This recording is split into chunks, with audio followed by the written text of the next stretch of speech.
All right, everybody, welcome out to the Log Room, guys. Craft Beer Show. It is Tuesday, January the 23rd, 2024. Jersey Johnny, that's my name. Jersey Johnny coming at you. With me, as always, is none other than Mr. Beer Samurai, or Sam Beererai, if I was reading it the way I was talking about me.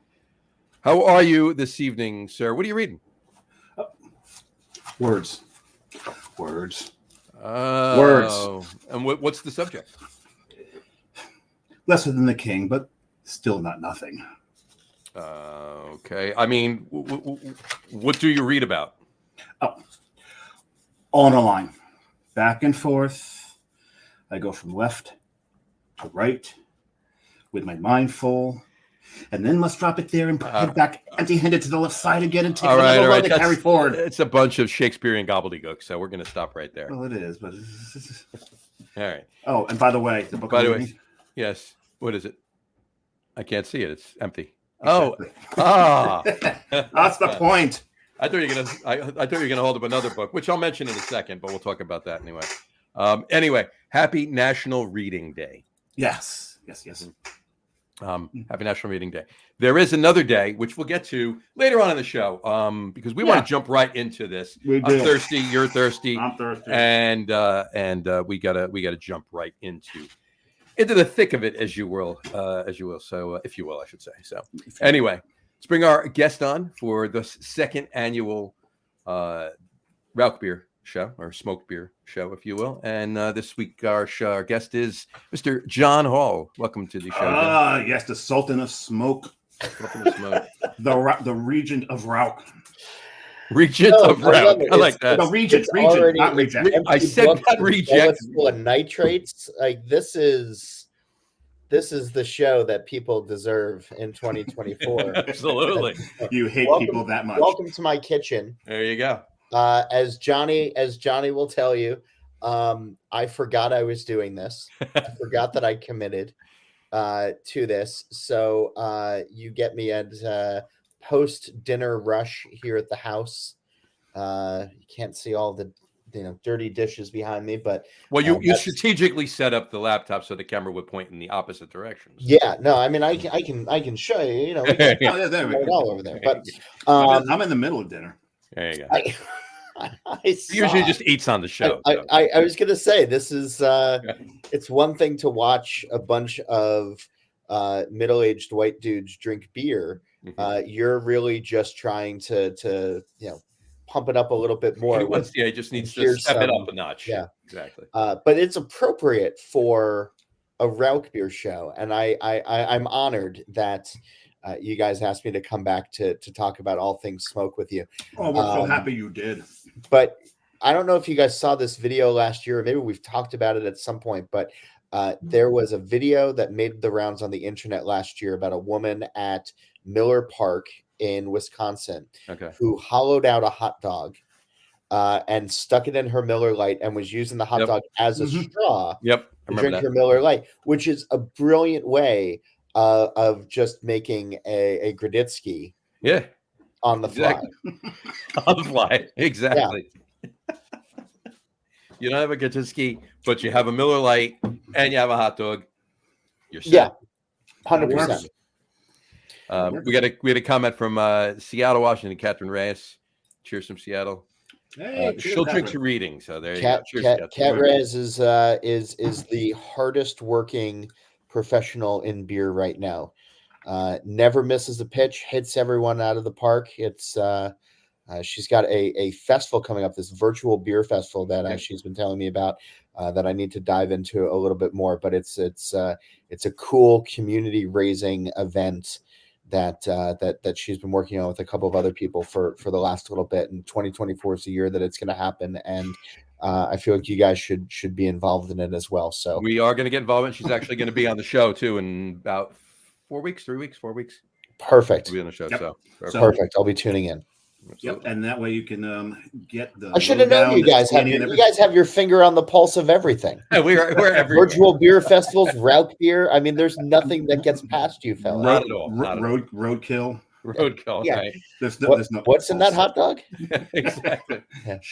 You have to ask. Hey, he made it at home on his own. Actually, I got it from things and all. I got it from the head brewer of this beer, so you never know. Light Wing. I've had that recently. That's it's a New York brewery, right? No, that's Walder. Wilder. Oh, there. Okay. Yes. The old Asbury spot. I had Yeah. that recently. A friend of mine dropped that off of the house. That's a fun Rauchbier. There you Oh, go. I like it. It's nice. It's a great entry Rauch because it's lightly smoked, and that can build you into some of the more highly smoked ones. And I that's what I really enjoyed about it. Wasn't you could drink it and then actually move on to something else and not still taste the smoke. All right. So you bring up something really interesting, right? Of like entry smoke. And I've been struggling with this a little bit of, what's the right amount of smoke, for A gateway Rauch beer. to bring somebody in, right? Because I feel like sometimes a little bit can feel like an off flavor, or a little bit can throw people off. But the brewers that are using, nearly 100% of their malt as smoked malt in the beer, you're getting that full smoke experience, but it never quite feels overwhelming, right? It might change the mouthfeel a little bit. It might, but sometimes where it's just kind of like wishy-washy, I get a little bit more of that iodine type thing, which I personally find off-putting. Right. No, that's a fantastic point because, at what point is a smoke beer? At what point do you not understand that it's a smoke beer? Right. That's and. Yeah, I mean, the whole reason that the This Week in Rauchbier thing came about was, and I've probably talked about this before, but I was talking with the guys at Dovetail in Chicago, and they were theorizing on what a podcast about Rauchbier might sound like. And we got onto that, and that's how This Week in Rauchbier came about. But we got onto it because we were drinking their Rauchbier, and I was asking them about it on the air, and they said something like their Gristwell was like 97% smoked malt. And at the time, the number kind of floored me, where I wasn't expecting the number to be that high. And then I obviously started diving into it a little bit more, and I found that most of the great Rauch beers that we all enjoy drinking really do have that high level of smoked malt. And if you I have to be right back. Sorry, go ahead. I washed my special glass and left it in the kitchen. Of course you did. Oh, you're This Week in Rauchbier glass? Yeah. Yes, I have my available on allaboutbeer.com. I've got to do some advertising for you. Hold on, I'll be right back. But the interesting thing is when you read the forum, or when you read the posts on This Week in Rauchbier on the Facebook group, a lot of times people will be talking about various beers and they're saying, "Oh, I wish there was more smoke," or it feels a little bit off. And then when you dive deep into it, it's like, "Oh yeah, no, I used about 15% smoked malt in my in my grist." And I think that it really is one of those styles where it's go big or go home. Yeah, it is. I agree with you 100% on the whole. If it's too light, it's I definitely love that glass. No flavor. So. Yeah, I don't know that the color of the beer is going to wash out the print, so I wanted to show it before I did that. And where can people find this glass? It's on allaboutbeer.com/merch. Oh, actually, no, it actually shows it look better. at that. Look at that. It's a beautiful thing. Beautiful. That is beautiful. Beautiful. And you can also on Facebook This Week in Rauchbier, right? Yeah, This Week in Rauchbier on Facebook, and TW Rauchbier. TW Rauchbier on on Instagram and X, and Threads too. And Threads, which we should probably start using a little bit more. We got to start using them too more. So as well. Yeah, I totally agree with you on that. Dave, what are you drinking there? So this is Walder's Nightwing. That's the Nightwing. Lightwing. Nightwing's a different beer. Yes, it is. I'm assuming because somebody had to do a beer called Nightwing. Or Darkwing. Isn't that what Robin became after? That's Darkwing. Is that Darkwing? No, it's Nightwing. No, that's Darkwing Duck. Never mind. Yeah, that's Darkwing Duck. Yeah, that's Darkwing Duck. That's totally different. thing. However, I'm drinking. It's the only one tonight that I'm drinking that I actually had on last year's show, just because I was just up there and I love it so much. It's the Visinaki from Treehouse. It's nice. Gradisky. So, and I know we've talked about this before, but Treehouse is sort of that weird dark horse of Rauchbier brewers in America right now, where everybody thinks of, their hazy IPAs and everything, and then they come out with, having like 4 Rauchbiers on offer at any given time. Yeah. And it's, John's I drinking don't know one if of they them. just brewed 100-barrel batch 10 years ago and they're still making their way through it, or what, but it's admirable. That Actually, they're trying I to doubt they push have the that much Rauchbier left, forward. because you have made it such a popular style in this country now. It's not me. It's not me. I think it kind of is. I had You the could throw your hat in the ring opportunity for a to little bit visit for that, Bamberg last autumn, and I mean that city has really just created. I mean, Right. it's a UNESCO cultural heritage site, but the idea of Rauchbier living at so many breweries and bringing it to the people, it's inspiring. I will be there in April. Right, will we've be. talked about this, right? Yeah, I can't wait, and I'm trying to, I want to spend one night at Spezio, You have to. but they're requiring a 2-night stay. So I think I can talk them into a one. I can't. I don't know if I get. We don't have a lot of time. He's also he's going to be in Munich, and he's also got to get, as horrible as this is, he's also got to get over to Prague. So I mean, and somewhere in the middle there, somebody's got to do it, right? Somewhere in the middle there, Freising. Of course. I mean, I don't know. I don't know what the hell's in Freising, but I feel the pull to go. Well, maybe the tide will wash you there for a day. Mm-hmm. Nice shameless plug, Johnny. Sorry. So you were asking me before we started about the 3 that I enjoyed over the last year, and the 3 Rauchbiers that I've enjoyed the most over the last year. And I mean, number 1 with a bullet, it has to be drinking the unfiltered Marzen from the tanks in the cellar at Schlenkerla in Bamberg. I mean, it was a singularly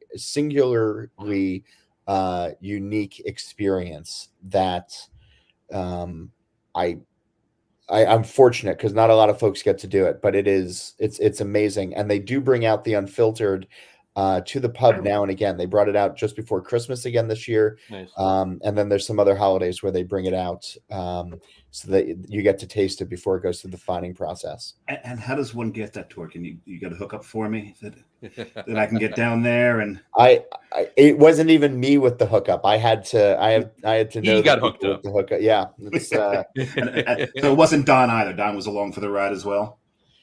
It's Don was along for the ride. It was we had a pretty stellar group with us. But from the pictures, he had a very happy at ride. The pub, I mean, spend some time. I mean, you got to go to Spezial. Yep. But also just going to Schlenkerla's pub and just sitting there and getting the Bamberg onion and sitting in the courtyard underneath the trees and just it's magic. It's special.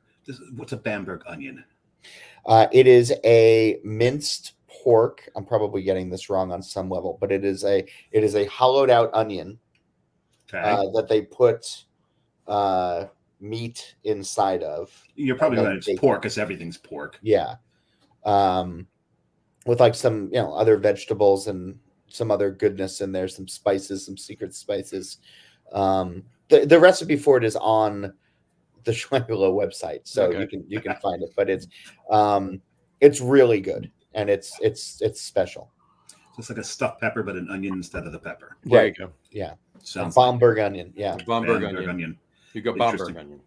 And I can't wait to see Bamberg. Also, the reason it's the UNESCO Heritage Site, as much as we want to think it's about the beer, it's really about the architecture, because it's one of the towns in Germany that escaped the bombing of World War II.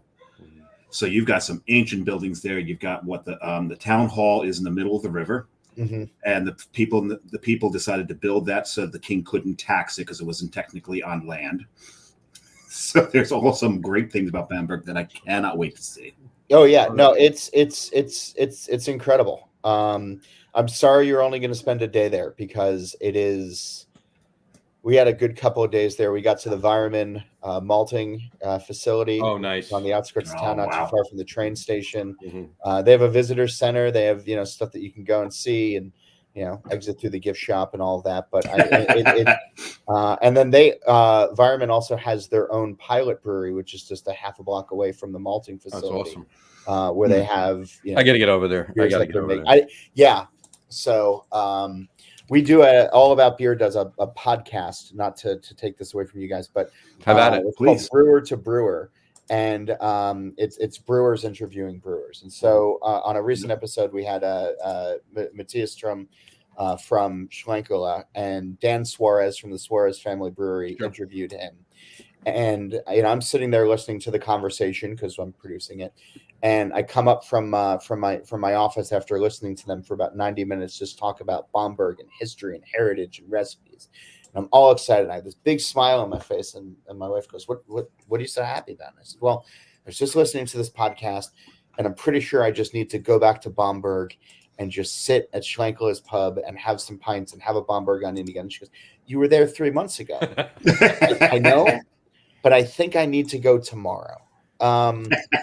There's something just magical about that city, and once you go, I think you're always going to want to go back. And for the folks who are fortunate to live there, I can understand why they're happy to live there. Now, while you were there, did you witness the spectacle of the townspeople drinking on the bridges? I did not. I've heard that they do that every now and then, where they just in the middle of the day all grab a beer, go meet on the bridge. It's kind of like talking around the water cooler for them. I did not witness that personally when I was there. A note about this beer. This is in Asbury Park. Yeah. And what Wildair does, they have a local barbecue place smoke their malts for them. Oh, cool. It's Mutiny Barbecue. And if you get to Asbury again, go eat there. Their food is really, really good. Barbecue's good. Yeah, it might be some of the best barbecue in the state, if not the best barbecue in the state. I always thought it was local smoke. I think they beat local smoke. And so I talked to the chef there. And that's hard because local smoke's damn good. Yeah, they're really good. But I talked to the chef there, and he says, "Yeah, we smoke their malts over oak. So these are oak smoked malts." So there you have it. There you go. It's interesting. Back in the day when Alaskan smoked porter started, oh God, yeah. They were having their malt smoked by a salmon facility that was across the street. A fishery, a smokehouse, and some of their malts. And some of those early days had a little bit of that oiliness to it. Oh, really? They're getting from the fish. And it's one of the reasons that beer, I think even today, and that style just in general, but that beer in particular pairs so well with smoked salmon. Nice. That would make sense. That would totally make sense, obviously. I want to tell you guys about two other Rauch beers that I had before I dip off and I let you guys do your thing. I had one recently. This is not second place or whatever, because everything is second place after that Schlenkerla beer experience this year. But last weekend I was in Cleveland and I got over to Noble Beast Brewing, which I highly recommend to everybody. Noble Beast is great. I love Noble Beast. They're just making amazing beers, and their food is excellent. Yep.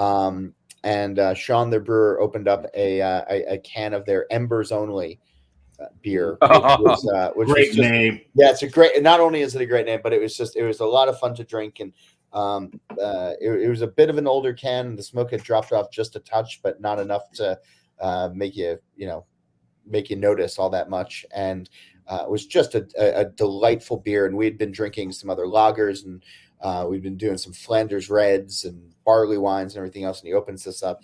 And it was just such a palate cleanser and so refreshing after some of those heavier tart beers or boozier beers, that it made me sort of rethink where Rauch beer can fit in a drinking session. They're doing a lot of like those Flanders Reds, those bigger sours. They're doing in their fooders too. Yes. Oh, beautiful. Yeah, no, they're just making some really really incredible beers. Really good beer. Yeah. And then the last one that jumped out to me, and I've had this now a couple of times, but I had it at the Denver Rare Beer Tasting last year. And again, this is a room where, as the name would suggest, it's all rare beers, and a lot of brewers bring their 16% imperial stouts, and Sam Adams brings utopias that they've aged. It's all flexing, right? What's that? All flexing. Yes, but nothing is a miss, right? It's not just we were messing around and here's the result of it. This is something that that we're really proud of, that because of the malt bill that we used, or our dry hopping techniques or something, we got about a half barrel of beer out of our 10-barrel system, because all the liquid was used up. A reverse ice beer? No. Yeah, right. Hang on a second. Hi. Oh, I think it's okay. Wait, before it was kind of really rough. Okay, I think it'll be okay. I'll be done in 2 minutes, okay? All right. I'm being a parent today. Good for Absolutely. you. Yeah. I think I have a flesh wound. It'll be fine. Walk it off. But one of the beers at Denver Rare Beer that really stuck out to me, and I'm sure you guys have had some of their beers before, but Wall and Paul Peck Brewing in Pennsylvania in the Poconos, Logan Ackerley, their brewer there, made a 3.2 ABV Graditsky. God bless him. And then put it in a bourbon barrel. Oh, for about a minute and a half, because that's all that beer, can handle in there. But I gotta tell you, the wood and the vanilla and a little bit of that fudge going along with that wheat and that smoke, it was delightful. And in a room full of, and again, he's not making a lot of this beer, but in a room full of 15% stouts, or triple IPAs at 10,000 IBUs, I kept going back, and I was just drinking it like water because it's pretty close to it. But it's just, as far as it's like having a shot along with your hot dog, and I loved it. That's great. It's amazing. That's awesome. Now, before you go into triage, yes, a question that I wanted to ask you, specifically you, because when we talk about flights at a brewery, right? Traditionally, if you're getting a variety of style, you go from light to dark and leave the sour for last. That's not always correct, but for the most part, if you're doing IPAs, you're going from the least hoppiest to the hoppiest, so you can taste each one of them in progression. What about a flight of Rauchbiers? How would you set up a flight of like 3 or 4 Rauchbiers? Because I've I've gone in the wrong direction here.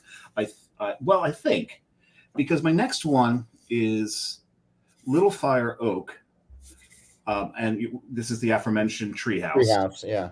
And so when you look at it, it is a lighter color than what I just drank. Mm-hmm. However, it's got a smokier mouth. It's smokier.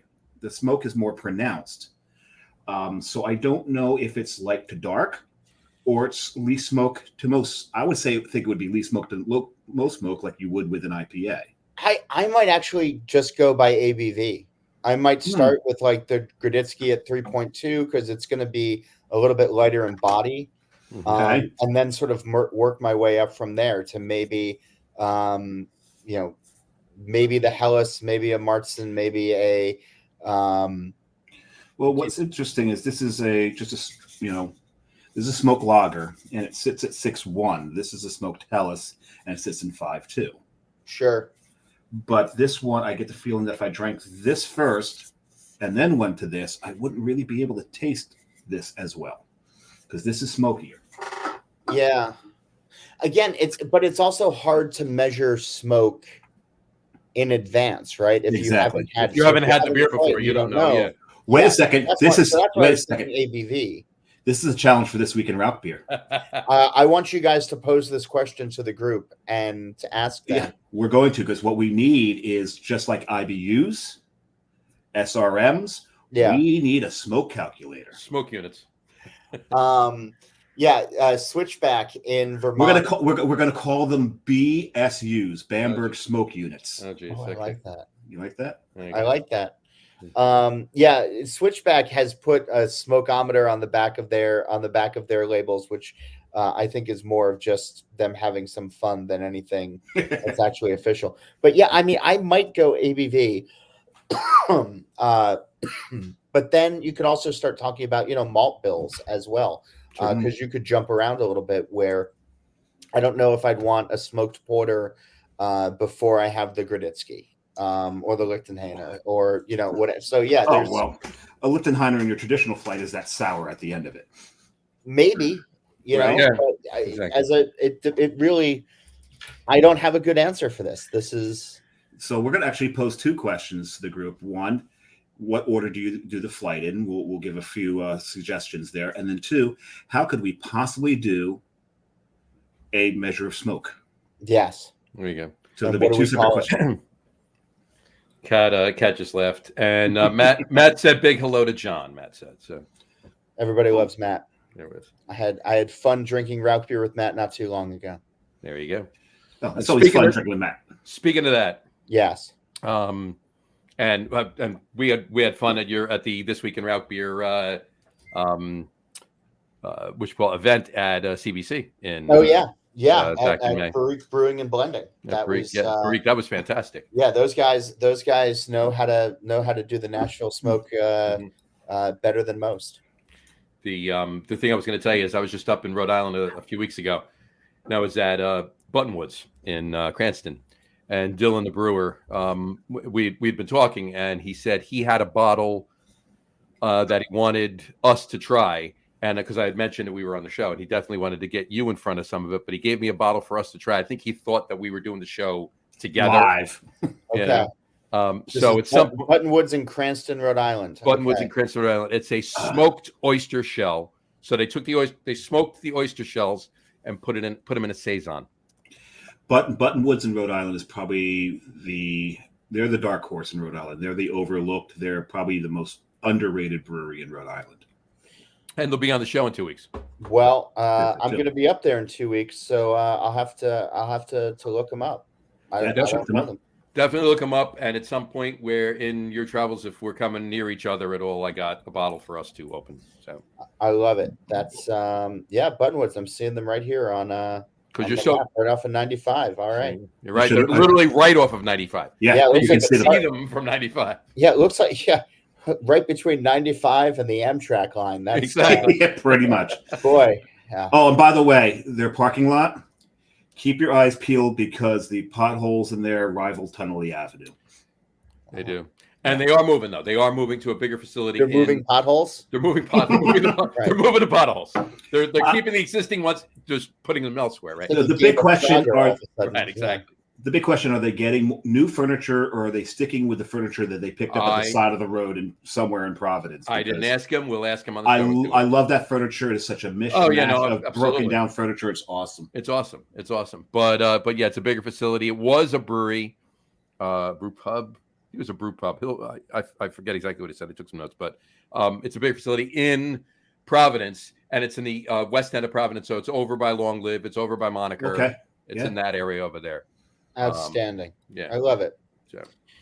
Guys, I want to thank you. I'm sorry that I can't be on longer with you tonight, but as you hear, I'm being dad, and be daddy. That's the most important job. Daddy is very important. I want to thank you guys for waving the Rauchbier flag, 100%. for giving this important style the platform it deserves.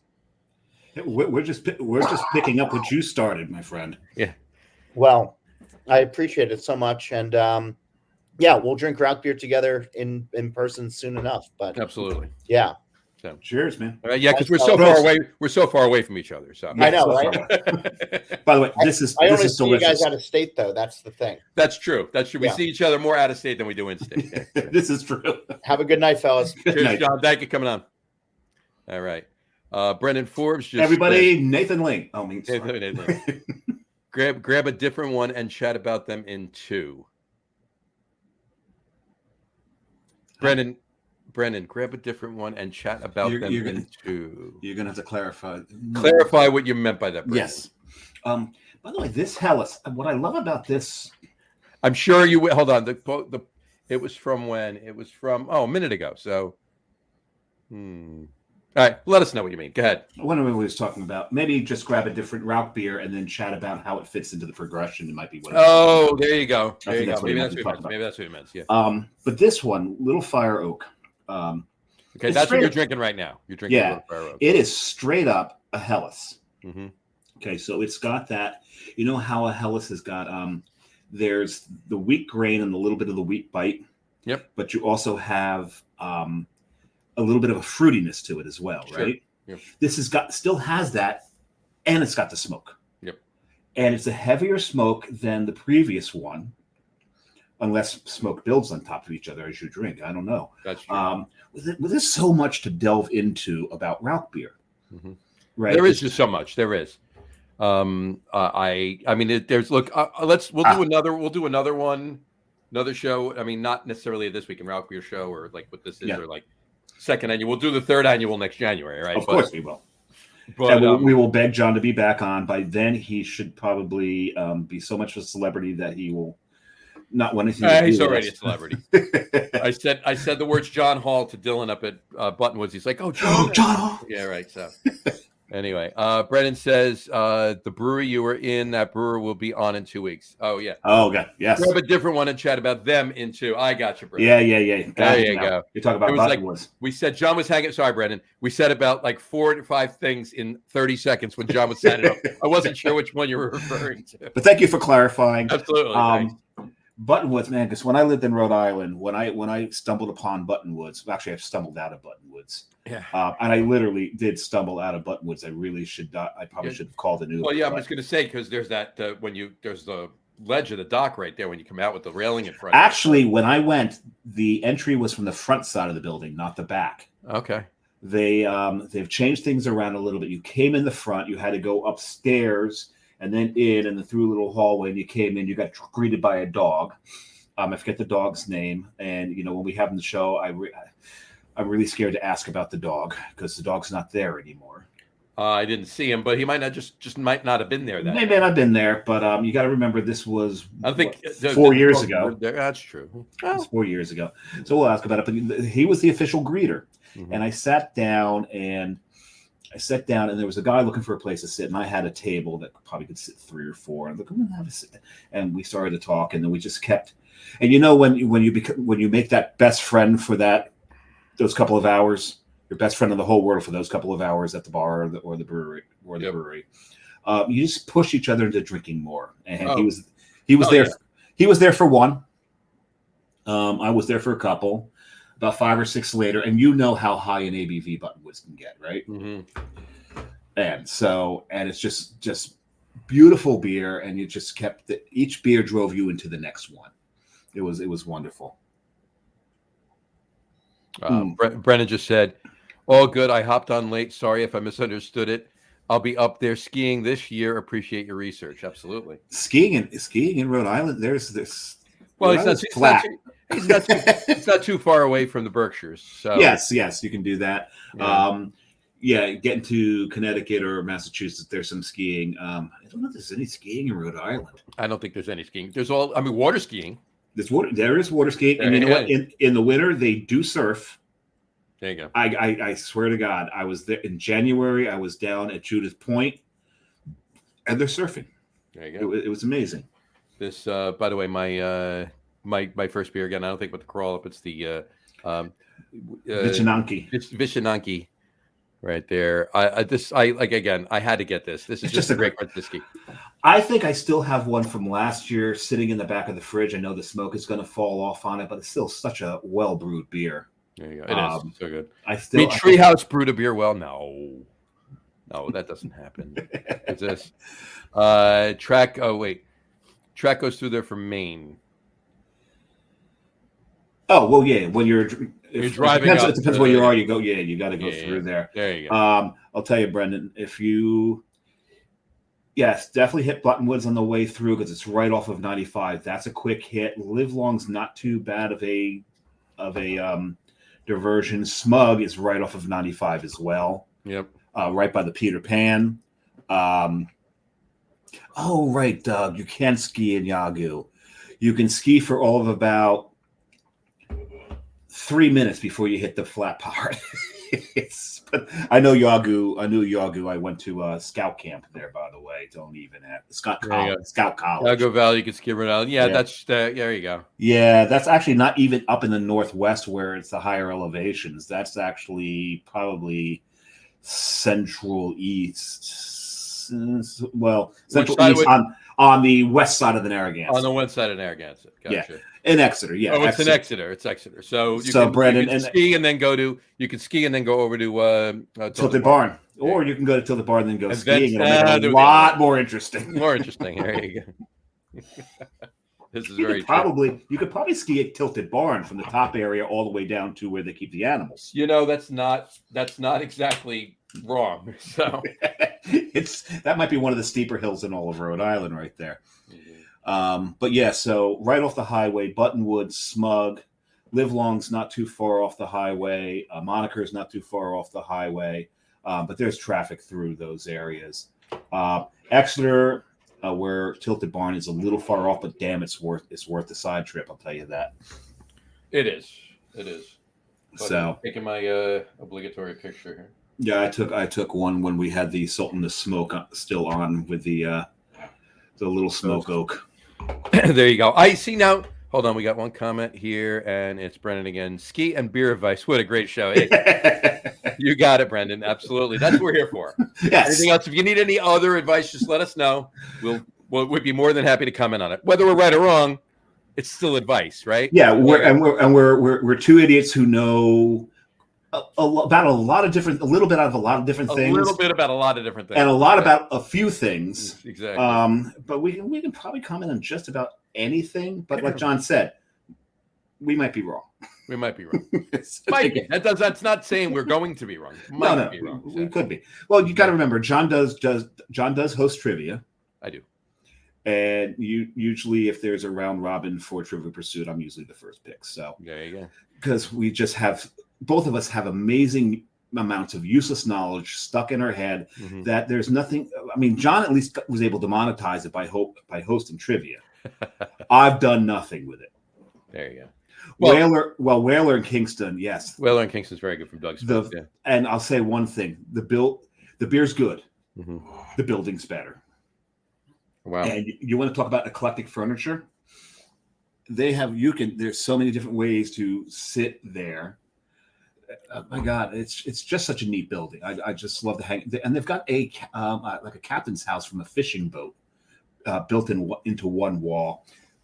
They've got lighting strung across through the rafters. It's really just a cool place to sit and drink. And John, you know as well as I do, if the venue is cool and the hang is cool, it makes the beer taste. It makes the beer taste even better. 100%. 100%. I'm drinking this now. I'm drinking the Life Without Music. Actually, and you're drinking one too, I think, right? I might. I know you're drinking that. I've got an option of 3 others to close the show out. Gotcha. So we'll see. Well, I'm drinking the Life Without Music right now. It's a 5.3% Rauch beer. Straight up Rauch beer. Straight up Rauch beer. And it's a pretty label. Yeah, it's a very pretty label. Look at that. I like that. But I'm reading it now. First of all, I took a sip of it, right? That's darker than I thought it was going to be. Hold on. It's in proper glassware. Oh, that's beautiful. And you know what? You know where my treehouse glass is?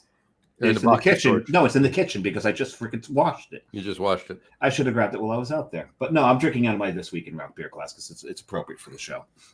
It's very light. It's smoky. It's good. As dark as it is? As dark as it is, it's a very light beer. And I'm glad I went this way. It just brings me to this, is what I'm going to say.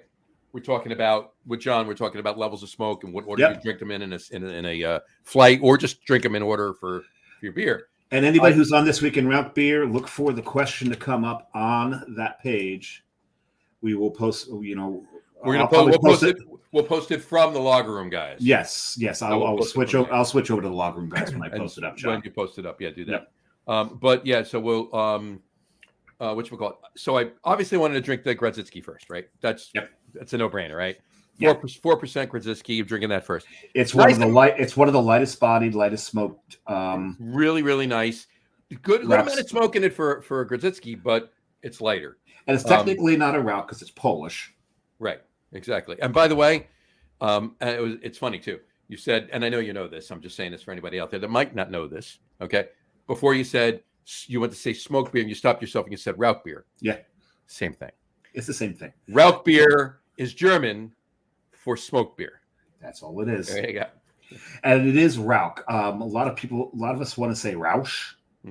As a matter of fact, I know for a fact John and I both pronounced it Roush for the longest time until John corrected us, John Holl. Which I'm fine with. I'm perfectly fine with that. Absolutely. And I'll say one thing: because I'm going to Germany, I'm trying to learn German, and now that I started to learn German pronunciations, and German pronunciation makes so much more sense than English pronunciation because you could spell a word, 4 words exactly the same way, and they're pronounced entirely different ways, right? Though, bow, rough, right? It's all the same word with just the first letter changed, and they're all pronounced the same way. Exactly. But in German, makes sense. So, Rauch, that's Rauch. There's a little airy component in the Rauch. It's Rauchbier. It's not that roll though. It's actually almost. It's not a hard K. It's not a growl. It's a Rauch. Rauch. And I can't do it. Rauchbier. Rauchbier. Rauchbier. Anyway, back in throat Rauchbier. Yeah. But yeah, it's not Rauchbier, and it's not Rauchbier or Rauch. It's not even Rawk. It's not Rauch. It's Rauchbier. It's almost you'd be closer to it by saying Rauchbier, ROCK, than anything. Rauch. So anyway, so yeah, that's my point anyway. So I'm drinking a Life Without Music, the Rauchbier, from Treehouse once again. Second, and I'm drinking the third beer. I'll get to it when I have it. You'll understand why I did it in this order. I'm almost glad I did it in this order because I almost put the other one first because of the style, but we'll get to that when I get to it. We have a comment here from Kat. We will route you. I love it, Kat. Which is great considering you're drinking a Life Without Music, and we've got a music pun. I love a German smoke beer music pun. That's.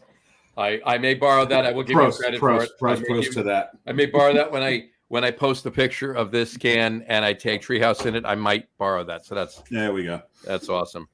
I'll give you full credit for it, though, Kat. Thank you. That's awesome. So, John did his top 3s before he jumped off. We did. We'll do ours when we'll do ours soon. What more do we have to talk about with the Rauch beers here? We've talked about how the popularity of Rauch beer has skyrocketed since John started this week in Rauch beer. Absolutely. And he will not take credit for it because well, let's put it this way. If you're talking about a global skyrocketing, that's not true. And that's where he's looking at it. It's where it's been, right? It has its place and it's wonderful. The popularity of it in the United States. He may not be solely responsible for it, but he has a hand in it. Well, he's unlike the co-host on one of his podcasts, he's humble. I see what you're saying. So what you're talking about? What you are you saying that Don's not humble? Oh no, not Don. I know because we all love Don. We all love Don. I know. I'm kidding. The Don of beer. I still like. By the way, when I mentioned that to John before about his This Week in Rauch Beer event at Barrique down in Nashville that we attended back in May last year for Craft Brewers Conference. That's the event. Remember when we first had Don on the show? Yep. And we were going back and forth. You two were at the same event at the same time. We never saw each other. Yeah, but no. We talked afterwards. We did. We had a conversation with John. The three of us were talking. You just didn't realize it. Just didn't remember it was us talking. That's all. Now, if we're talking about when John Holl was talking about the Sultan of Smoke was talking about being in the basement of Schlenkerla. And there's a picture. So if you look up the Don of Beer on Facebook, yep. Friend him, and if you're lucky enough, he'll accept. No, he probably. But you go through some of the pictures and go back to when they were there. There's a great picture of him and John drinking that unfiltered Rauch beer from the barrels, in the basement of Schlenkerla. So I really, really hope I get some sort of chance to get down there. I don't know how I'm going to pull that off, but we'll see. So, John, Germany is on the euro. Do you have enough euros to bail me out in case I get arrested for sneaking down? I can see what I can do. Okay. It is Germany. I do have family there. We can make a couple of phone calls. There we go. That'd be great. All right. I may need to be bailed out of a German prison. But as old as that prison will be, because it's in Bamberg, I should be able to just push the bars out the window. Yeah, exactly. Hey, well, look, Andy Dufresne tunneled out his way out of his cell, right? So. Behind, what was the poster that he hid the hole behind? Was it Cindy Crawford? No, Cindy Crawford. It was, what was the poster? Oh my God, Cindy Crawford wasn't even born yet. No. Well, I'll tell you the time frame. The first one was Rita Hayworth. That's right. And then that was the original picture, the poster he had, but he had another poster after that, and that was what's her name? Oh damn it!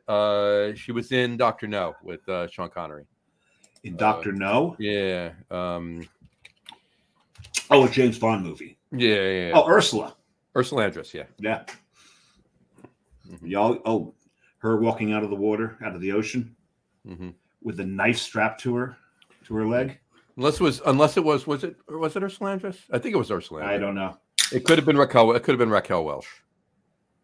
It was one of the two. But the first one was Rita Hayworth. The first poster he had, and it was Rita Hayworth. Okay, so what's your third beer there that you're pouring? This is look at how beautiful this is. Oh, that is very nice. That is a gorgeous beer in a gorgeous glassware. Again, look up This Week in Rauchbier on Facebook, and you can get one of these too. This is the Smoked Dunkel, also from Treehouse. This is called Behind the Times. And again, there is that question: what order would you do a smoked beer flight in? And to John's point, if you're doing to John Holl's point, we got to be careful with which Johns. We got a few Johns on the show, and we're not talking about those people who most people, and even when you say it here, you call me Johnny, right? Jersey Johnny. You call me Johnny. No, I don't. I still call you. I call you Johnny. Well, no, you call me both, but you do call you. My point is, you can call me Johnny. So I've got other names for you. Well, no, not on the show. Oh, can you? Okay, Pookie. But this is a 5.2. Right. So John's point was maybe possibly go in ABV order, but this is darker than the other two I drank, right? We had one that was like a dark straw. We had one that was definitely an amber. This is now we're getting up there in the SRMs, right? On this color, I mean we're at the top of the SRM chart here. We're at Guinness level, right?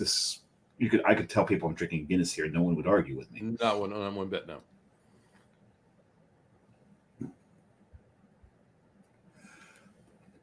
I should have had you bring more of this back for me.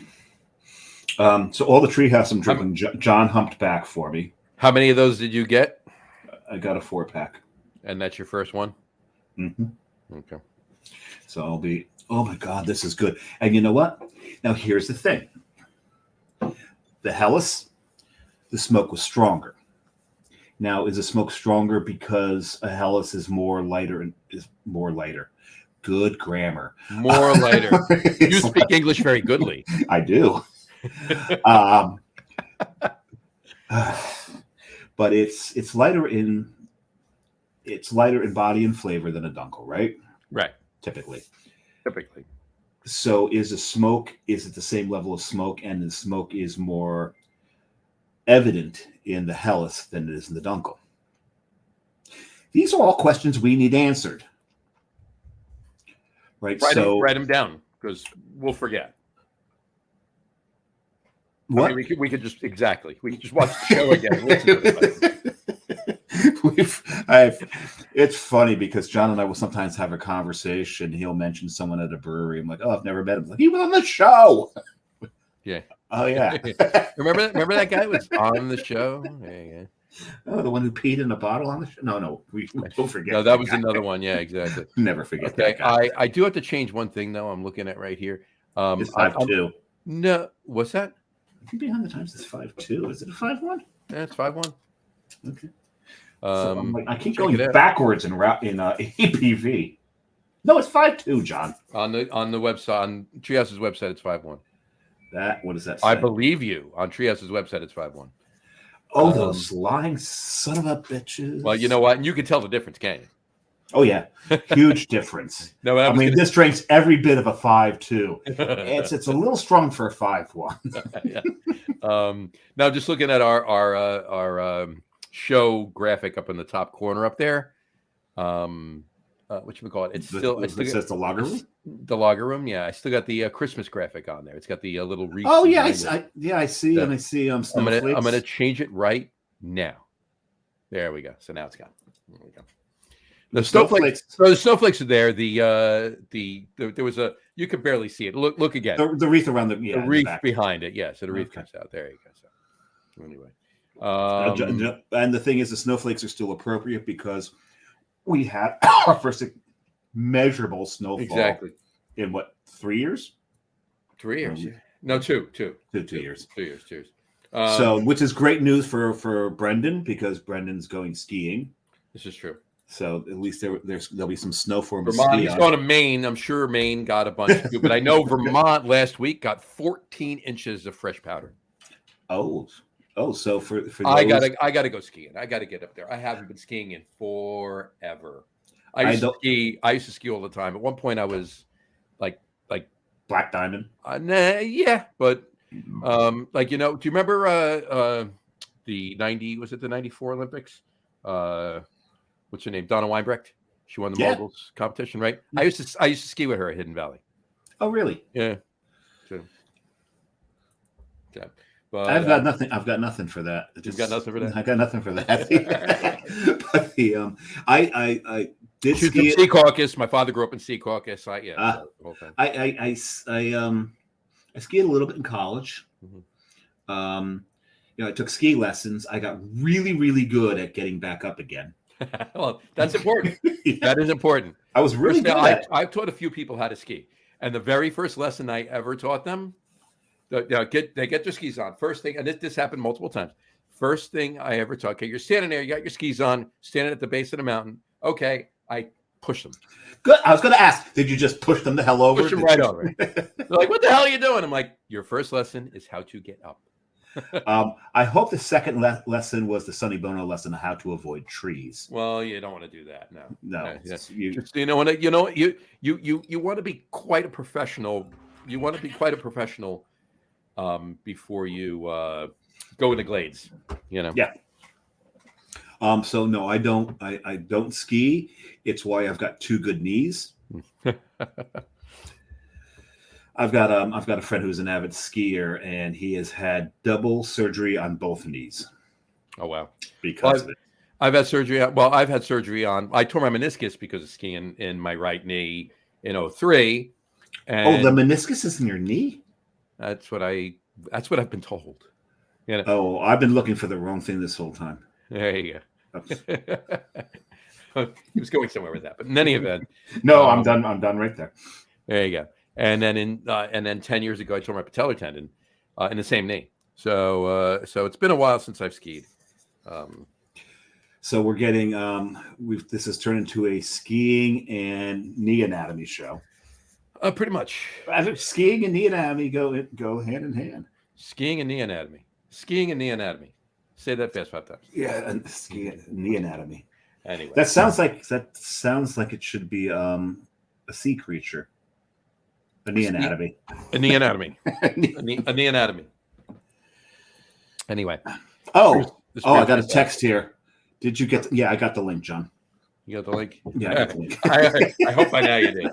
As far as the snowflakes on the background of the show here, they usually stay up till March 1st. And then we put up the and then shamrocks. Do the shamrocks come up? And then we put up this one. Where is it? Oh, I took it off. It's there, but yeah, I took it off. Is there shamrocks, leprechauns, and shamrocks? Just shamrocks. No rainbows or anything. No rainbows, just shamrocks. Okay. And shamrocks and Lucky Charms. Okay, so keep it classy, Cleveland. Keep it classy, Cleveland. There you go. I could put this picture in the background all the time if you want.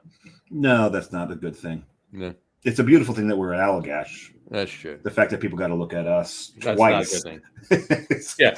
And then we take the picture up and we're still here. There you go. Sorry.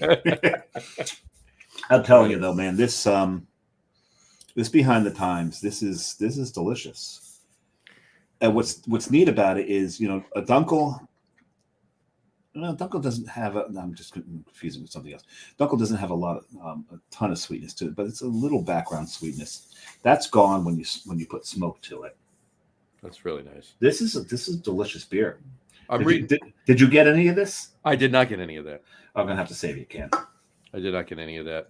I got both the ones I got the Visionanki, and then I got Life Without Music. Those are the only two smokes I got. You got, because I got 3 other smokes, but not the Visionanki. Well, you got the smoked Hellas. I did get this one. Life Without Music, yeah, and then you got the smokes. And then the 2 that I did drink on the show. Mm-hmm. And John was also at. So Brendan, if you're still listening, Proclamation is a little bit off of 95. It's right by the airport. Yeah, it's not far from Warwick Airport. No, mile it's not Warwick Airport. The airport's in Warwick, but it is actually considered Providence's airport. Providence Airport, yeah, but it's in Warwick. It's the airport in Warwick. I didn't mean the title Warwick Airport. I meant the airport. The airport in Warwick. But he brought this back, so I've got another. I could go to 5. I could probably do 6 smoked beers on the show today if I didn't have to work tomorrow. Well, I'm having that next. There you go. Okay, and that's where I was going with this before. So I figured I originally was gonna just have that one because it's a smoked Czech dark lager. Right. I was gonna have that second and then go to the Rauchbier third, but because of the lighter smoke in this, I think that one, because I didn't have that. That wasn't on tap. That was only in cans. I grabbed 2 cans to go, one for me, one for you, but for the show. But and then you're not having it. I think did I drink one of these already? No, I didn't. I was saving it for the show.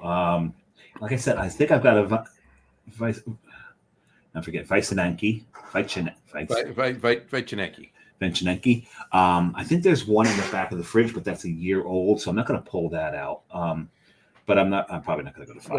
Well, I may do 4. I told you earlier that I had a. I still have a little bit of the Rauch left. John's he's sitting on a Schlenkerla. I'm sitting on a.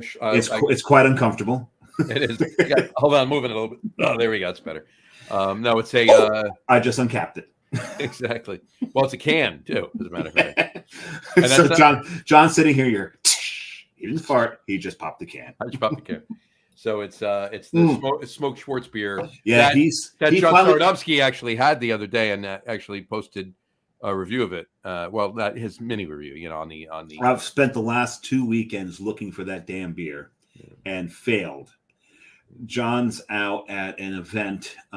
That's not even an event because maybe if we'd all showed up to it, but they could have made an event. It would have been. But he's at where were Blind you? Tiger. He was at Blind Tiger. And in New York City on Bleecker, and so they just pop into one of the liquor stores, Carmine Street Beers, into a beer store, and boom, there it is. And it's like, fuck you, John. I've been actively searching for this. They only had 2 left. John took one, Matt took the other. Thanks, Matt. I'll find it eventually. I gotta find it over. Because I'll shoot Shane from Carmine Street Beers. I'll shoot him a text. Next time he gets it. If he has more or gets it again, you can run down there. Let me know. I can get down there. Yeah, because I work in the city. I can always subway the hell down there. But this is so. Think about it. Anybody who's followed the show know that when you talk about Johnny and I, Schwartz beers, Tomavi Pivos, right at the top of our list for beer styles. Yep. So smoke a Schwartz beer. Mm-hmm. I'm in. Mm-hmm. Gotta find this. And hey, gotta have it at some point. Smoke a Schwartz beer. I'm in. Right. Smoke a Tomavi Pivo. I'm having it next. Yes, you're having it next. And I got Tomavi. I may do that one next. We'll see. Yeah, have it with me. We'll compare and contrast. There we go. There we go. Well, John and our palates are so damn similar. It's just you're gonna get the same. Keep us both honest with the review of it. There you go. The only difference that I think that we have is I've got that little Gene, that not Gene Lynch. He's not. There's no way you can call him little Gene. Right. That little thing in the DNA where cilantro tastes like soap to me. Mm-hmm. Johnny does not have that. Right, which translates to you don't like cardamom either. Right, and that's why I'm not a big fan of wit beers. Right. It also I actually enjoy. I look. I like. I'm not a huge like. I don't go out and look for cilantro. I need more cilantro, right? But I enjoy cilantro. but it doesn't taste like soap to you. Doesn't taste like soap to me. Exactly. Now, I'll tell you. Go ahead, finish. I'll tell Now, you. what's interesting is that there are some hops that when you use them in a beer, throw soap for me. So I'm wondering about the chemical releases. Family, yeah. I'm wondering, John. We need to get we need to get like a biological chemist on the show. A biological chemist that works for a hop farm. Exactly. That would be the. We need to do that, and also in that same vein, it'd be nice to have a zymologist on the show one of these days. That's not a bad idea either. Right, so we can talk about the chemistry and learn about the chemistry of what yeast does, because anybody who's watching the show knows the two things about yeast: that it pisses out alcohol, it eats sugars, pisses out alcohol, and farts out carbon monoxide. Right, that's the way we're taught that what yeast does to beer. We also, and you go. And those are technical terms, folks. Those are technical terms. Right. And then at the next level, you also learn that yeast throw esters and they throw phenols under the right conditions, and it can be controlled. But there's so many other things. There's so many other chemical compounds that yeast can produce in a beer. What's the one? It's 3 letters and it tastes like cream corn. I forget what that one's called. 3 letters and tastes like cream corn. Yeah, it says GB. I forget what it is, but it's one of those that all you got to do to get the compound out of there. I'm not even sure if it's a yeast byproduct. I think it's a yeast byproduct. Yeah, maybe. I think it's a malt byproduct. But all you got to do is vent. But there's so many other things that yeast can throw into the beer that you can get deep into what yeast does for a beer, but at a certain point you kind of get you're not. None of us are chemists. None of us are zymologists. DMS. That's it, and that's a malt byproduct. So I misspoke. But so to have a zymologist, have a zymurgist on the show to explain this. And it's going to be one of those where we completely nerd out here, and we'll probably lose half the audience in technical terms. And after 2 or 3 beers, we're going to have to make sure that Zymurgist comes on the show pre-drunk. So that they slur every chemical compound name out. It'd be interesting to see if we get them like smashed and if they can still pronounce all those chemical compounds. I'm sure they will be able to, though. Yeah, probably. It's their job. It's their life. Exactly. What I was going to say, though, you're talking about cilantro with the gene. It tastes like soap. I might have had mentioned the story before, so I apologize if I did for you and anybody if I said it on the show. But in any event, when my oldest child was in 6th grade, first kid to go to middle school, right? So you go back to and also first kid to go to high school, first kid to go to elementary school, first kid to go to college, the whole 9 yards, right? But in any event, they're in middle school, so it's the first. This is Marina, right? No, this is actually my former stepson, Glenn. Actually. Oh, okay. Okay. So when he first went to middle school, first year I go in there, and his science teacher, the first back to school. You've never told this. You've never told this story on the show. There you go. So it's the first back to school night I'm at the middle school, right? And the science teacher walk into the science room, science classroom, sit down, and he's got pieces of just sliced cut up paper, sitting in a cup on the desk, and then litmus paper, not litmus paper, just regular paper, right? And he's coated it with a compound. He's coated it with not a compound. I don't know, it's a chemical or a compound or whatever it was, but he's coated it with something that's not dangerous for you, but it's in there, right? And he asked everybody, just take the piece of paper and put it in your mouth. And he's like, half the people are going to taste a very, very disgusting, almost like urine or skunk-like flavor. It's not, right? It's a compound, right? And some people will taste it and some people won't. And I tasted it. About half the classroom tasted it. The other half, the parents in the classroom, did not. Right? So I'm like, oh, this is disgusting. Fine. Okay. Blah, blah, blah. All right. Now, 4 years later, Marina goes to middle school. Okay. Right? I go to back to school night. They I do the sit same- down in the classroom. He does the same thing. I pick up the damn paper and do it again. So someone didn't learn. Why? Why? Because you were told to?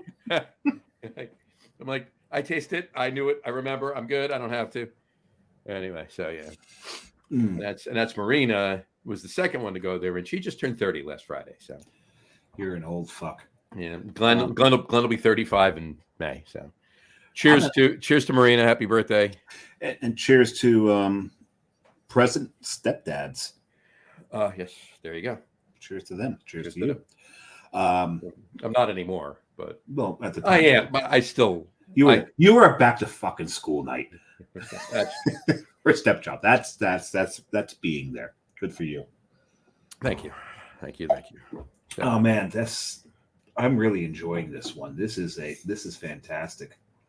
That's the dunkel. That's the smoked dunkel. This is, and you know what? Not for nothing. If you think about it, a dunkel was almost born to be smoked, right? Wasn't that a song by Steppenwolf? Born to be smoked. You know that song, the real version of that song is Not the smoked version of the song. is where the term heavy metal came from. Oh yeah, right. Heavy metal thunder. Heavy metal thunder. Yep. And it named a whole genre. Mm-hmm. Though not considered the first heavy metal song. You know that it was considered the first heavy metal song? Beethoven. No. Nice try. The Kinks. Which Girl, song? I really got you. You really got me? You really got me. You really got me from the Kinks was heavy metal? There is so much. That's kind of pushing it a little bit. I've Van read Halen's version isn't heavy metal. I know, right? But they're saying just the structure of the song. And if you really listen to it and you listen to the structure of the song, it's like, okay, you can see the roots of heavy metal in it. It was. No, I mean I get it, but I wasn't making a joke with the Beethoven thing. There's I know. Night on Bald Mountain or that's not Beethoven. That's not Beethoven. No, it's a Beethoven song. I'll think of it. But there's a Beethoven song out there that has the Fifth Symphony. Da, da, da, da. No, not the fifth, because that was a disco song back in the 70s. Oh, that's right. That wasn't Beethoven at all, was it? I'll think of it. But there's a Beethoven song that actually you can see parts, you can see structures of and parts of, and it kind of like throws back into a lot of early on heavy metal songs, and they equate that back to classical music. Heavy metal has its roots in classical. There's probably a better way to describe it. So. Tchaikovsky, right? Tchaikovsky was straight up metal in the classical world. I love classical music. Oh yeah. Especially those that were heavy into brass, because I was a trombone player in high school. So anything that's got the lower brass really driving, I enjoy that. Well, I did. I mean, I did play a brass instrument in high school, and it makes me happy that I can actually look at you and say, mine's bigger. Because you played tuba? I played tuba, yeah. And even bigger than that, in marching band, the sousaphone. Sousaphone. There was one time in marching band, the sousaphone player wanted to play my trombone, hands me the sousaphone. Mm-hmm. I'm a freshman in high school. He didn't warn me because the winds were high that day, and I had the bell pointed towards the wind. Gotta love it. I lost 35 yards on the play. I was going to say, you went right over on that one. No, I didn't go over. You go over? Okay. I just backpedaled 35 yards down the football field. You kept it up. There you go. I held it. All right. Luckily, he took the thing away from me, so I didn't break it. Gave me my trombone back. There you go. I still own that trombone, by the way. Very nice. And my son, when he joined band in school, he took up trumpet because I already owned a trombone, and so that cost me $2,200. Well, Cost us $2,200. And then guess what? His register was so low they put him on trombone anyway. His register was solo? Yeah. Solo. We're back to the solo joke again, aren't we? There you go. And then just like his old man, even on trombone, his register was so low that he got put on bass trombone like I was put on bass trombone in high school. So it's all about the bass, John. It's all about the bass. No treble. No treble. That was they did that Meghan Trainor song. It's all about the bass. Yeah. They did a parody of that one Thanksgiving. It's all about the gravy. It's all about the bass. I'll show you mine if you show me yours. I'll show you mine. Here you go. There it is. This is what we're talking about, folks. This is Proclamation. This one right here. This is Drink All Day. And remember, you can't say you drink all day. Dark all day. Oh, dark all day. You can't say you dark all day until you start. That doesn't make any sense. You can't say it's dark all day unless you live in Alaska or Norway. There you go. Or Scotland, upper or, Scotland. Or Iceland. Above the Arctic Circle. Yeah, well, above the we don't even have to be even near the Arctic Circle. It'll be dark all day at certain times of the year. No, but I think it's above the Arctic Circle where they have that time where the sun never rises. I think you're going to be above the Arctic Circle. There's the sun never rises. No, yeah, maybe. I think it's the Arctic Circle. I think that's the dividing line for that. Yeah, sure. All right, so the North Hudson Fire Department's going out on a call, as you can all tell. You can hear them, and it's not. They're going to get louder because they're coming this way. It's been a while. It's been a while since they've made. It's been a while. Nope, they turned. Never mind. There you go. So take a sip. Tell me what you think. Hold on, I got to take my picture now. I'm going to take it with the can, and there's no salt and smoke. Oh God, he's got to open the damn mouth. You took the last time I made fun of you about that very well, by the way. Oh, hell yeah. Cheers to you. John had posted a picture in one of the groups that we're in, like, oh, there's John's Grindr profile pic. There you go. I don't even remember where you were in that picture. It was. You were wearing your Green Bay jersey. I was at a Green Bay Packers watch party on Saturday night. And I took that and to watch them lose. I was watching them lose. They should have won the damn game, but apparently pissed somebody off in the group. But that's besides the point. So. Somebody that was not liking Green Bay at that point in time. Who were they playing? They were playing the 49ers. I think he wasn't liking Green Bay because Green Bay's former quarterback is his quarterback. Oh, okay. Whatevs. But who knows? Who cares? All I know is that he was better on the end of the night because he actually went down to Blind Tiger earlier on than we did Saturday night instead of Sunday morning and had our beer. Yeah, and he spent the day really roasting John, so I spent the rest of the evening roasting him. There you go. Right. And the best part is he was too drunk to defend himself. I will say though, no, we are the Coastal Brewworks alternate endings collab, the Black IPA we had on the show. We talked about it, and we Creature had from the Black Lagoon or beer from the Black Lagoon. We had Brendan Arnold on the show back in December. We had this beer on the show. It's not to be confused with Brendan Forbes. Right there's the can right there. I mean, I could pull one right out of the fridge and show you. So can I, but just a can. Well, your fridge is downstairs. Mine's right there. This is true. So, but in any event, hold on. Sure. I know right where it is in the fridge. I know. As a matter of fact, it's right here. He's pouring it. He's pulling it out of the fridge. Pulled it out of the fridge. There we go. That's it right there. There it is. Beer from the Black Lagoon. And here you go. It's just like the movie poster. Mm-hmm. And this is the ultimate ending logo. Mm-hmm. And somewhere in here. Oh, yeah. And then right there. Coastal logo. There you That's go. The Coastal. But in any event, my point is they had it on tap at the Blind Tiger. So first time any of our beer with our name, any beer with our name, was in New York City. It was in New York City, so we had to go in and have it. So yeah, we had a couple while we were there. But I will tell you this: we had a couple others. We had a barley wine From? I'm going to pull it up so I don't make any mistakes. Just remembering it. Don't misremember. So you don't want to do that. Where are we? Back here? No, it's too far. Hello. Nope. It's somewhere in here. Please stand by. Take your time. Here we go. Very old, very special barrel-aged barley wine style ale. It's a collab with Interborough and Kane. Why do they have to call it barley wine style? That's the name of the beer. Now, I don't know if Jesse actually put this post up, but put this check-in up, because it's an Interborough beer collab with Kane. Now they've done collabs before. They did Special Counsel, which was a bourbon barrel aged stout. I still have a bottle of that. I had one on the show at one point.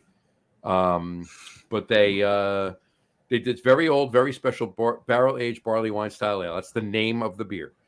It is 15.4%. The mouthfeel on it was so viscous, it was ridiculous. It was so good. It was dessert in a glass. I loved every sip of it. It's one of those beers where I finished it. I wanted to break open the glass and lick the inside. Yeah, love those beers. But I will tell you though, I love those beers that cause laceration damage to your tongue. Exactly. Case in point. But after that, I actually did have a Hades Corpses. Hades Corpses. That's the name of the beer. Hades, the god of death in Greek mythology. God of the dead in Greek mythology. And corpses. So Hades Corpses. That's quite a few corpses. So, yeah. It's a KCBC beer. All right. That's Kings County Brewing Company. Kings County Brewing Company. It was a collab. It's Kings County Brewers Collective. Actually, collective. That's the company's not right. Right. I'm pretty sure somewhere there's a picture from about 7 years ago with all of us there. But 6 years, 6 years and 10 months. I was going to say April is 7 years. So it's close to 7 years. But it's a collab with Wild East Brewing. I love Wild East. Oh yeah, it is I'll read you their description. I got to read this to you. Dark, diabolical, divine. Notes of black chocolate, warm bread, and a touch of charred wood. Czech grown Saz and Kazbek hops lend a layer of earthy spice, and floor malted Bohemian Pills malt keeps it smooth and crisp. Death becomes us all eventually. Fortunately, eternal damnation never tasted so good. That's what they said. Interesting. All right, but I'll tell you this: it's what a blend would be. Follow me here. If you could take a Schwarzbier and a Tmave Pivo and put them together, so it's a roasty Tmave Pivo. That's the best way to describe it. And also a memento mori. Okay. Memento mori is just the Greek phrase to remind us that, remember, we all die. At some point, right? Yeah. Is it Greek or Latin? No, I think it's Latin. It's Latin, yeah. It's Latin. Interesting. So those are good beers. And you know what? I have been craving barley wines. You mentioned the one earlier. And you managed to hump some back for me from that massive order that I placed from Treehouse. So I can't wait to bust in a few of those. But I need to get more barley wines into my repertoire. Yeah, I actually. It's a season for it, right? It's the season for barley wines. I picked up a couple from Tavor. I'm just reaching over here right now. I think I can find them. Here's one. Reindeer Tears. It's American barley wine aged in bourbon barrels. Okay. That is a very sinister Heathen Brewing. Exactly. Heathen Brewing, yeah. Where are they out of? Heathen Brewing is... They in New York? No. Oh, what am I confusing them with? There's something similar. Washington. Okay. And then the other one is over here. Here it is. Pile of Skulls. What is it with all the death with barley wines? I'm telling you, I don't get it. Well, hey, it can get you dead. I remember one time Carrie and I went to Barrel of Souls, and I drank too many barley wines. On the way out, as I'm bouncing off the walls, I handed her the keys, which is a really good move, and I died. Mm-hmm. I died in the car. Mm-hmm. Not permanently. I was just mostly dead. You were mostly dead. Which means also a little alive. A little alive, right? But you didn't blave, right? You didn't blave. You didn't bluff. To blave. Liar!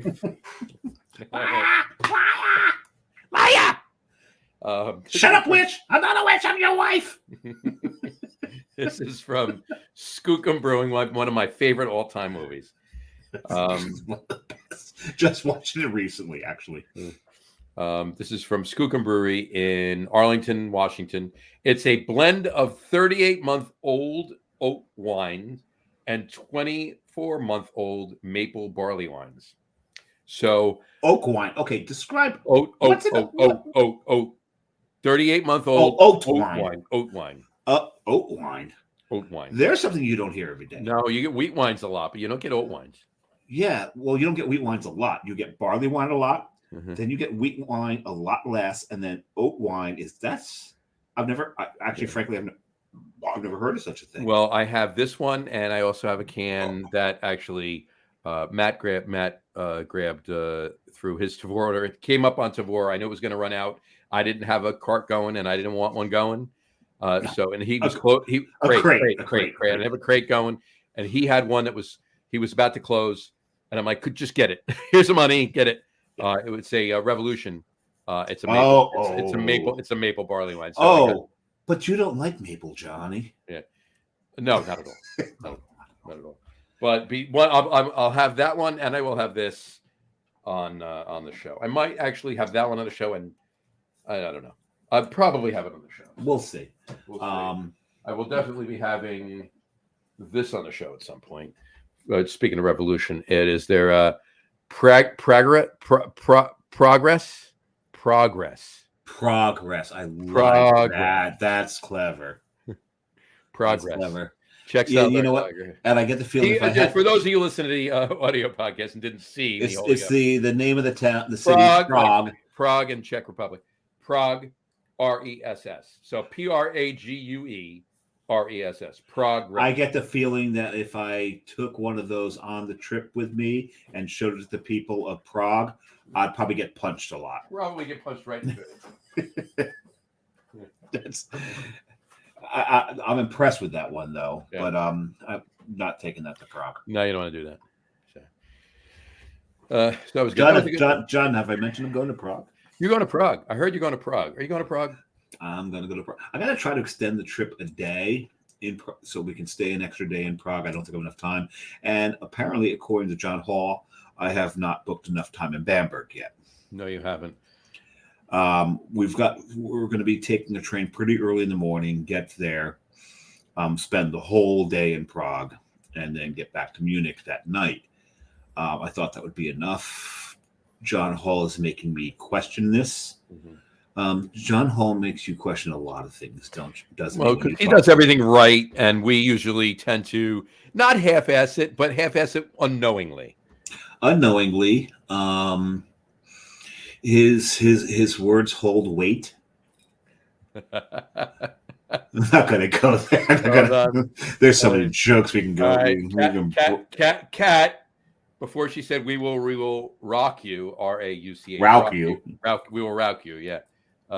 She said just now, you can ask him if that's where Prague Rock came from. Oh, that's PRAGUE, Prague Rock. She's just full of the puns. She's full of the puns today. We got to get her and Don together. Well, no, there's no way. Her and Don know each other. No, I know. We got to get them together, though. Get them on the same show. Yeah, exactly. That's my point. We'll just sit back there with some popcorn. Just let them go. Just feed off of each other. Throw in a dad joke every now and then. You gotta love it. Oh, I love it. We will rock you and Prague Rock. Oh, there we go. You're killing it. Don't wait 4 weeks. Come on now. Just come on now. Yeah, just send her the link. Send her the link. So anyway, but this. Okay, so what are you getting out of this? Prague Proclamation, Proclamation. dark all day. And you know what? Not for nothing. This label here. Mhm. When I first saw it, I thought it was Cobra Kai. Yeah, it's the same colors. I could see that. Sweet flag. I could see that. I'm getting. Here's what I'm getting. I'll tell you what I'm getting. You tell me if I'm right. You tell me if you get the same. I'm getting a nice Tamabe Pivo with a tiny bit of roast and a tiny bit of smoke. I'm getting. Now, I'm going to caveat this to our listeners that what you drink prior to drinking your next 100%. It's affecting. Is going to impact it. Mm-hmm. So, what did you drink before this, John? I drank the Rauchbier from Treehouse, but see, but it was light. It was light. But I'm going to tell you something. Unless the only thing that I can tell you right now is that the Grodzisky that I had first, the smoke level, the would you say BS? The Bamberg smoke units, BSUs. All right. The BSU level was so much higher in the Grodzisky that it leveled and pushed down the smoke presence in the route. This was my point. Yeah. But what I'm getting from this, and it may be because I had the Dunkel first, just before this, is that I am getting a harsh roast out of it. You're getting harsh? I'm getting a. I'm waiting to pick. So I've dropped my car off to get worked at, and I'm going to sit in the waiting room, and I'm going to go get that coffee that was brewed at 6 a.m. and it's now 1 p.m. That kind of harsh roast to this. Okay. I'm getting a real harsh roast to this. But also I'm not getting a lot of smoke out of this one. No, I'm not getting a lot of smoke out of this one. I'm not getting a lot of smoke. I'm thinking that's where I'm deciphering the smoke and the roast very little bit, but if I put them together and I don't decipher them, I see exactly what you're saying. Right. But it might be because of the beer that I drank first is enhancing that roastiness. Right. And so what I'm getting is a slightly smoked over roasted Tamabe Pivo. I can see that. I can pull a very little bit of smoke out of this. Yeah. But there's more. There's not a lot of roast, but there's a roast presence. But it's a harsh roast. It's a harsh roast. It's a bitter roast. It's a bitter roast. Very bitter roast. It's a bitter roast. So here's the Tamabe Pivo. So wait a second. You're saying the IBUs exceed the BSUs. Correct. Okay. The IBUs exceed the BSUs. The Bomber. Oh, we're making this thing. We're making history tonight. We have just named the measure of smoke in a beer. BSUs, right? So. In any event, so here's the Tamabe Pivo, and for those of you just listening to the audio podcast, my hand is in the air. His hand's at the brim of his hat. My hand's at the brim of my hat. Here's the Tamabe Pivo. Come down about an inch. That's where the at his eyes. It's now at his eyes, right? And then I'm going down to my shirt. This is where the smoke is. I'm glad you didn't go much lower. I didn't want to say that. I also wanted to stay on camera too. So. It was at his nipple. We'll go. It was at my shirt logo. That's as rauchy as we're gonna get. That's as rauchy as we're ever gonna. No, raunchy, not rauchy. All right. Really quick, I'm gonna throw Gene's comment up here. He says, "I'm hearing a lot of BS right now. We're not talking about Bolero Snort. I don't know where you're hearing that. Okay, so this is the aforementioned little that small gene that I have. No, wrong gene. This is the big gene. This is the big. And I saw Gene this weekend. We were out in Chilton Mills to celebrate Baltic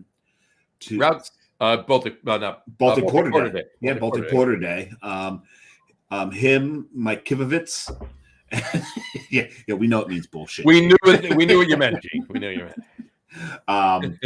Him, Mike Kivovitz, and Gene's friend Clay, who I'd met once before. It was good to see him again, and we made some new friends there in Chris and Carrie Ann.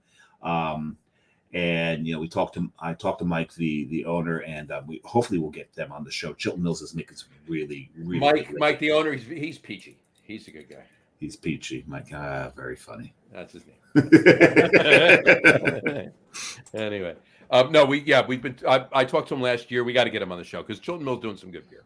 I want to throw this up there really quick. Kat said, I'm going to go shopping for your beer package tomorrow. I'll be in West Seattle, so I'll hit the beer junction for some tasty Pacific Northwest brews for you to try. Beautiful. Nice. Thank you so much, Kat. We really appreciate it. I'm going to message you after the show because I want your address. Where to send your address? Where to send things to you too? So you don't. You're going to send her an address. We're going to send you an address now. We'll send you where you send you some tasty stuff as well. So. We still got to get Kevy Spaghetti beer. We do. I finally have it. Beer. I have it. And you know, when you get to a certain age, you wait until you get a shipment, and then you get a good box. Oh yeah. And I've got a good box. So I have 2 good boxes right here. So I've got the box. I got to box that up, get that off to Kevin. That's Kevin from an Almanac. There you go. And one of the beers I'm sending him is an Almanac. Because remember, because I drank it on the show. He goes, I can't get that beer.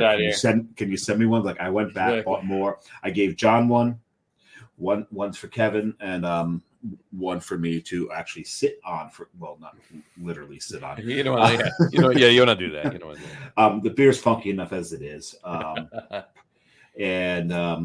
So I don't know. Maybe one day we'll have Kevin back on. Well, we'll definitely have Kevin back on again. We'll have Kevin back on, yeah. And hopefully I'll get the beer to him, and maybe all 3 of us can drink that beer together. I'll get you a couple of things to get to Kevin.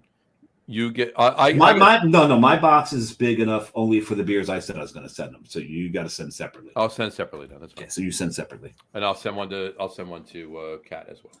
So because you're going to send them Coastal Brew Works, of course. I'm going to send them that Almanac and a few more Jersey beers. Okay. I got to get him a boat. Pardon? Yeah, I got to get him a boat. You got to get him a boat. Yeah. And an epitome. Not really. Why wouldn't I? Really? Why wouldn't I? What beer? Epitome. Thank you. There's two ways to say that beer. Epitome. If you don't want to hurt your throat, and epitome. The only 2 ways to pronounce that beer. We had a lot of black IPAs that day. We did. We only had 2, but we had a lot of them. A lot of both of them. And I have a lot here. As a matter of fact, an epitome will be part of the package of the co-winners of the John Flade on Giants rant over under. Well, there you go. Brian Altschul and Mike Dargis are the winners. They tied. There were tiebreakers, but John fucked everything up by not actually posting during the game. Hey, they won and they played well the entire game. I'm not gonna bitch just for the sake of bitching. You did once say that you can bitch about the Giants even when they're winning, when they make one stupid thing, and they didn't make a stupid mistake though. One of the few games in a very long time. They didn't. And the fact it was against the Eagles was even more beautiful. Because they started shitting the bed 3 or 4 weeks before that. So and continue to shit the bed right into the playoffs. Right into the Tampa game, exactly. And Sirianni's still the head coach. They haven't made any announcement. No changes, yes. So. All right. Dallas has decided not to fire the head coach because they love losing in the playoffs. Mike McCarthy will be back in the Lone Star State. Remember, it's not a logo. It's a rating. Right. Sorry, we just lost all of our Texas. Yeah, sorry. No. God, there could be some bandwagon Houston fans listening to us right now in Texas that are so tired. We kid. Hey. Honestly, to be quite honest with you, there's probably a lot of Dallas Cowboy fans in Texas right now that agree 100% of what we're saying. Probably. But it was really good to see Taylor Swift make it into the next round. Absolutely. Happy for her. So, anyway. All right. Let's do our top 3. Okay, we can do that. I think I'm going to do my top 3. All right. We can do that. Let's throw it out there now. We already have John's. We got John's. Okay, we'll recap it. I'll read them off again. We'll recap this is top 3 favorite smoke beers we've had in the last year. Recent in the last year, and we do this with a couple other shows that we do: a 2nd annual, 3rd annual, 4th annual. is that we had a list, so we want to update it, right? But we don't want to with our other lists, we can keep repeating the same beers. Let's update it with beers that we've had in the last year, and then reminisce about the ones that are on the main list, right? So, top 3 favorite smoked beers we've had in the last year. I'm going to recap what last year's our main list is, our all time. Okay.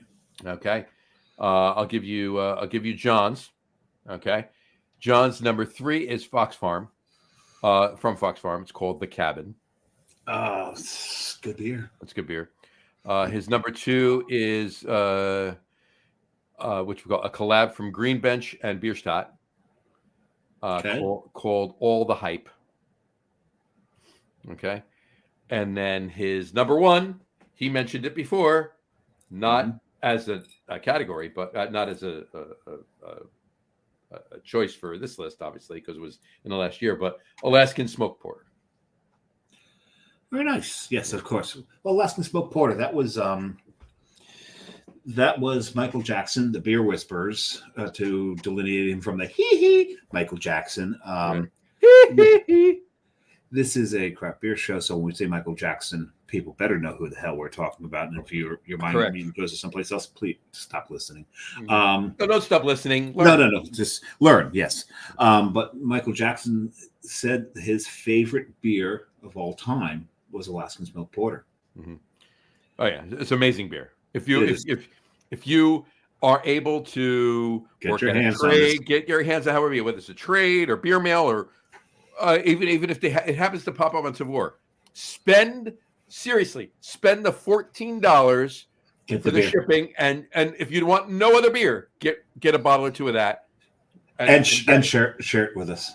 And come over and share it with us. I've had it once. It is get yourself however many you want, and 2 others, one for me, one for Dave.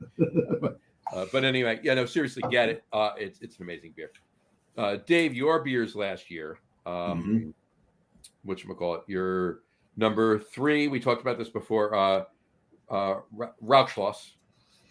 That's from Human Robot. That's a really... Human Robot can do no wrong. No, they can't. And that's an amazing beer. Even when they pick their food partner, they've done no wrong. They've done no wrong, right? Po sandwiches, my God. Yeah, and 100% that is an amazing beer. Yeah. Your number 2 was from Zillicoa. Down in Nashville. And the shame is when John got to Nashville, they had sold out of it. Yeah. They had tapped that keg, which again goes to the fact that Rauchbier is becoming more and more a thing. The fact that they kicked it within a year. Rauchbiers would languish. It's their smoked Helles. And by the way, it was a beautiful beer. Yeah. And his number 1 was from Schilling. And Pivo Grodzicki. I can't imagine, and John's had it as well. Mm-hmm. I can't imagine I'm going to Bamberg, so I can't imagine this finally being toppled as my all-time number 1. I'm sure it will be next year. So we shall see. But this is all about what we've drank since. So John, your top 3. Yeah, your top 3 from last year. My top 3 from last year. My number 3 was from Queen City Brewing in Burlington, Vermont. Franconian. And now the word Franconian is interesting because Franconia is a region in Germany. It's not even one of the states in Germany. It's just a region in Germany, and it's probably some of the best beer in the world comes from Franconia. Mm-hmm. Right? Munich is considered part of Franconia. Sure. And what I think is really kind of cool is there's a place in Munich that I tend to get to that I really will be Carrie wants to go at least twice. It's called Hot Dog. And I swear to God, these guys must be from the U.S. or have spent some time in the U.S. because they got the Connecticut style beef sauce for their hot dogs. Nice. They do conies. But what they do there is they bring in beers from around Germany that you can't find anywhere else in Munich. Yeah. Now, what's neat is, they'll have something like that, some from Estonia. They'll list it as from Estonia. If it's someplace else, it's from Germany. But sometimes the country is listed as Franconia. Right. as it's a whole different world, because the brewing culture in Franconia is historic. Yep. And it's different from the rest of the world. And it's different from the rest of Germany. So Franconia, so the fact they call this Franconian, that means they kind of know what they're talking about. They do. They know what they're talking about. Yeah. So that's my number 3. My number 2 was from Epic Brewing, smoked and oaked, amazing beer. All right. My number 1, and it's hard to topple this because this was just an amazing beer, and it's from the brewery. And with the brewery that we're talking about, It's from the brewery, not the brewery, Bruery, the brewery, because the owner's name is Brew. Is Rue. Rue. RUE. And it's smoking wood aged in rye whiskey barrels. So it's stupid good. All right. Yeah. I don't even know if it's just not in production anymore. I haven't even checked, but it's going to be one of those that's, how can you top it? Yeah, exactly. Right. So let's move on to this year. Recapping John's 3 from that he's had in the last year. His number 3 was his 3.2% Grzycki that was aged in bourbon barrels from Wall and Paul Pack that he had out in Denver rare beer tasting last year. And I got to say, if you're in anywhere within a day's drive, get to Wall and Paul Pack. Yeah, the food's great. The beer is amazing. Yeah, it's amazing. His number 2 was from Noble Beast in Cleveland, Embers Only. I got to get there. Noble Beast. There's really good liquid in Cleveland. I'm aware of this. I've spent time in Cleveland. It's an amazing city for a lot of reasons. As much as people call it the mistake by the lake or the mistake on the lake. Well, the thing is, there's a lot of really cool things about Cleveland. This is the first city that ever. They didn't set the river on fire. It caught fire. All right, so. Well, they didn't, because it was an intentional, right? Yeah. It caught the Cuyahoga caught fire, but they were the first city in the United States to ever declare bankruptcy. Right. So that's where the mistake by the lake came from. Right. However, the Rock and Roll Hall of Fame is there. Mm-hmm. The whole waterfront, the stadiums on the waterfront are spectacular. Mm-hmm. And then there's the market where you could. There's a huge Polish community in Cleveland. Yeah. You could easily kielbasa yourself out. That market is amazing. I spent hours there walking around, just like eating and buying things that we're never going to make at home. I was eating them in the car, And I hear you walk in one door and you waddle out of the other one. Yeah, exactly. Yeah. But Noble Beast is some of the best beer in Cleveland. So for Embers Only, never had the pleasure of having it, but we talked before. I did have a Flanders Red out of their foeder, and as well as many other beers. Amazing stuff they're making out there. And his number 1 is the unfiltered Marzen that he had from the tanks in the basement at Schlenkerla in I was going to say Sri Lanka. I don't know why. He went to Sri Lanka and had Bamberg beer. Yeah. That'd be awesome. Tanks in the basement at Schlenkerla in Bamberg. As long as you can fight your way through the monkeys to get to it. Exactly. Actually, Sri Lanka is more known for their tea farms than anything. It's true. That's true. All right, so let's go with yours. What's interesting is that 2 of my 3 I drank tonight. I'm not going to be far behind you, but go ahead. Yeah. Number 3 is sitting right here. Little Fire Oak. Very nice. And John Holl said it. Treehouse, they're the sleeper when it comes to Rauch beers.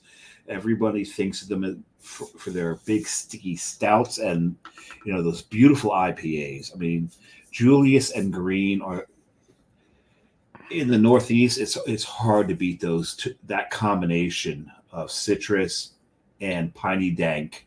Mm-hmm. Citrus being the Julius, piney dank being the Green. what other brewery can boast those two amazing beers in the IPA category like that are so, very different from each other. Probably the same malt base, but the way they hop that make it so different. They're known for that, but they've gotten into the lager game, and they've committed to a Rauchbier program. Mm-hmm. And when Johnny was there after visiting Rhode Island, they had 4 on tap and available in cans. Yep. I got 3 of them. John got the one that I didn't get, and one of the ones I did get. Right. So this is my number 3. My number 2 is actually from my trip to Utah this past year. We went out. This is my April trip, my birthday trip, and Salt Lake City has got an amazing craft beer scene now, and the kings of the craft beer scene. And we've had a couple of the people from Salt Lake City. We've had Dave Jimenez out, and I've just lost her name. John, you're better with names than I am.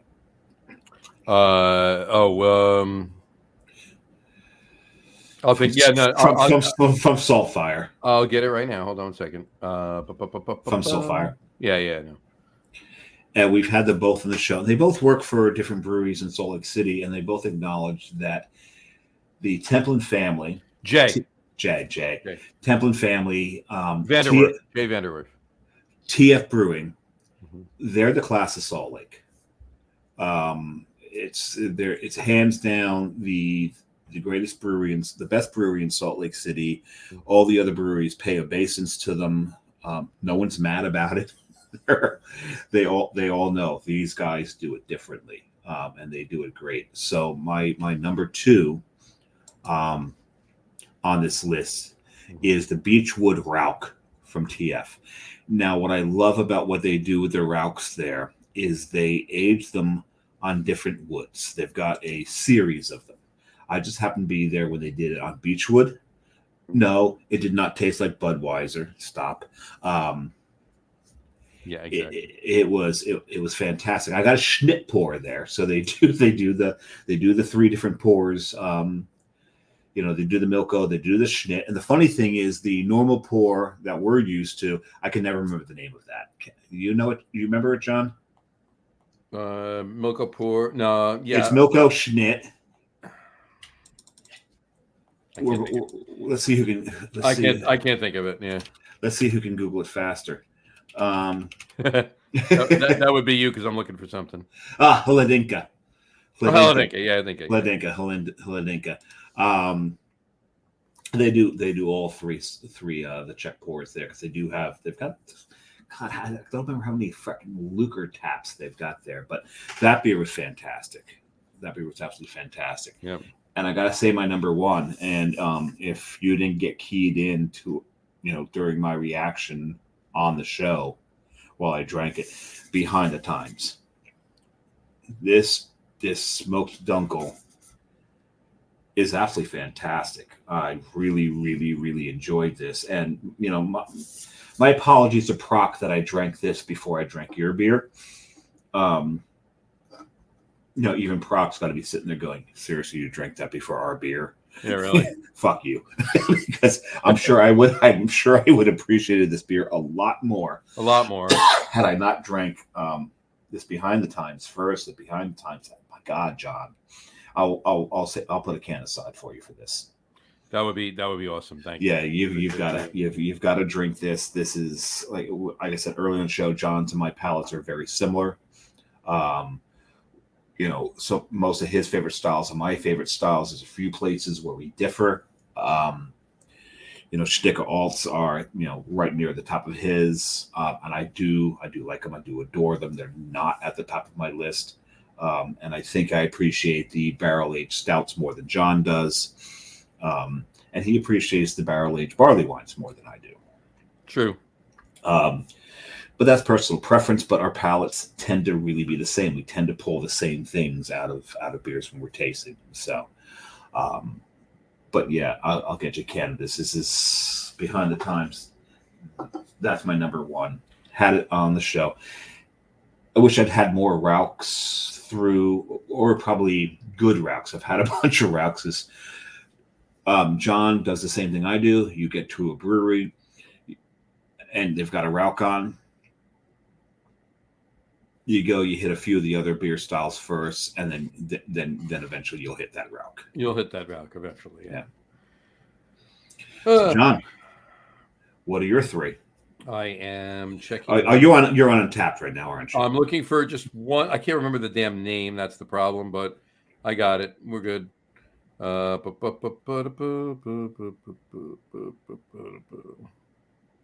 That's John's version of the Jeopardy music right there.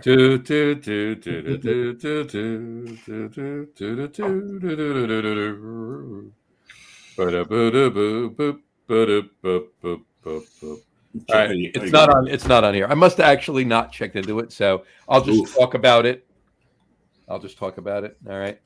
I will give you. You know what? I'll just keep it out. I'll talk about it in a non-honorable mention kind of thing, which is fine.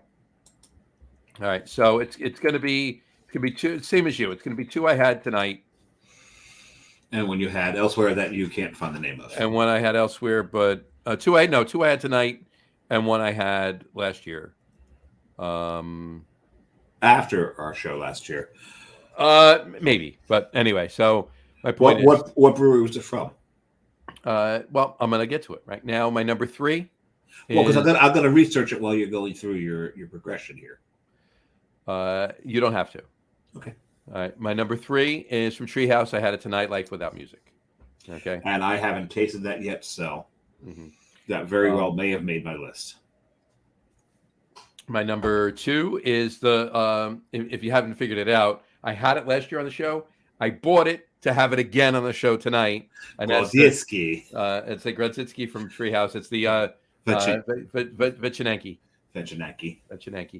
And my number one was your number one last year and is your number one right now, and that's the Pivo Grodzicki from Schilling. Yeah. All right. But I do want to mention this stuff.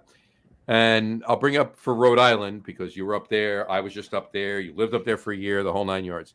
Plan on getting there in October sometime. One of my top in Untapped, and I just saw this today. One of my top in Untapped smoke beers is from Rhode Island. Is it? It is. It's a top check. It's one of the top check-ins for smoke beers that I have in Untapped right now. And that would be Leaning Chimney from Graysale. Interesting. Now, I imagine you were in the tap room when you had that. I was not. Really? I was not. Where were you when you had this? Hold on. I was in the tap room. Okay. I was going to say, they didn't can that. I was in a tap room when I had it. No, I thought for a second I had it at a beer fest in Boston. I had it. I had Leading Chimney. I had it in. Oh God, I hope Brendan's still listening because Graysale's a little bit of a haul off 95. It's just as you get. Yeah, you got to get off 95 in Connecticut and drive in a separate road into Rhode Island down to Westerly. Yeah. It's in Westerly. It's in Westerly, and if you want, you can go see where Taylor Swift. God, this is the second time I mentioned Taylor Swift. 2 nights in one show. What the hell? God, please shoot me now. But she's got a house there that's right near the lighthouse in Westerly. But the tap room there. This is an 18th century. It's an 18th century building where the tap room is, not where they sell the cans and the no, where the tap room is. It's a house, right? You're sitting when you take you can see it's the kitchen that you're standing at when you're ordering the beer at the bar. Because right through the door behind the bar is the kitchen. Right. This is the dining room. And then you take it and you're in the you go to the parlor with it. You get to the parlor with it. Yeah, exactly. It's amazing. You walk into the door into the foyer. Yep. And you make a right, and that's where the tap room is. Right. You can take it and go back to the foyer, go straight through the foyer, and go to the sitting room. Exactly. It's a really neat building. If you go in, please pay attention to the walls, and the tapestries. I don't want to say wallpaper. but pay attention to the walls are quite interesting. That's all I can say about it. There. It's hard to describe it. It is really, this is an 18th century home that they took over and turned into the tap room. Mm-hmm. It's really worth a visit. The grounds are kind of cool too outside. Yes, the grounds are very cool. Like it's the back side yard basically, and it goes up. It's kind of cool. But the production facility and the shop where you can buy merch and cans to go and everything else are in a separate building next door. Right. Yeah, it's to the right. Yeah, exactly. And that's a more modern building. But this is the somebody's daughter, Captain's Daughter, right? Captain's Daughter. That's the beer they're known for. It's a really good IPA. But as good as of a beer that is, the stuff that is taproom only will tell you how good of a brewery they are. Captain's Daughter is a really good beer. I'm never ever going to shit on that beer. It's a really, really good beer, but it's nothing compared to what they offer in the taproom. No, you can't judge the brewery by Captain's Daughter. Go to the tap room, drink what they have there, the tap room only, and you'll understand how well schooled this brewery staff is. Absolutely. I actually had, I'm trying to find it right here, right now, really quick. Hold on. At a what, John? We pull it up here. Hold on. I can't actually. I'm gonna have to do it this way. At a beer fest in Boston, I'm gonna have to pull it up by style here again. I think it's gonna be under this. It was a Flemish red. Oh wow! Like they actually made a Flemish red. Just trying to get to it. Here we go. Okay. Hey, John, I've actually had Leaning Chimney. You have had Leaning Chimney. I've had Leaning Chimney.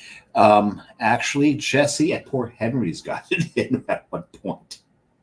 And I did not particularly enjoy it, so the keg must have been a little on the old side. It had to be old because when I had it, it was, I mean, the rating I gave it went back when I was rating beers, obviously, before, this pre-brewery. Yeah.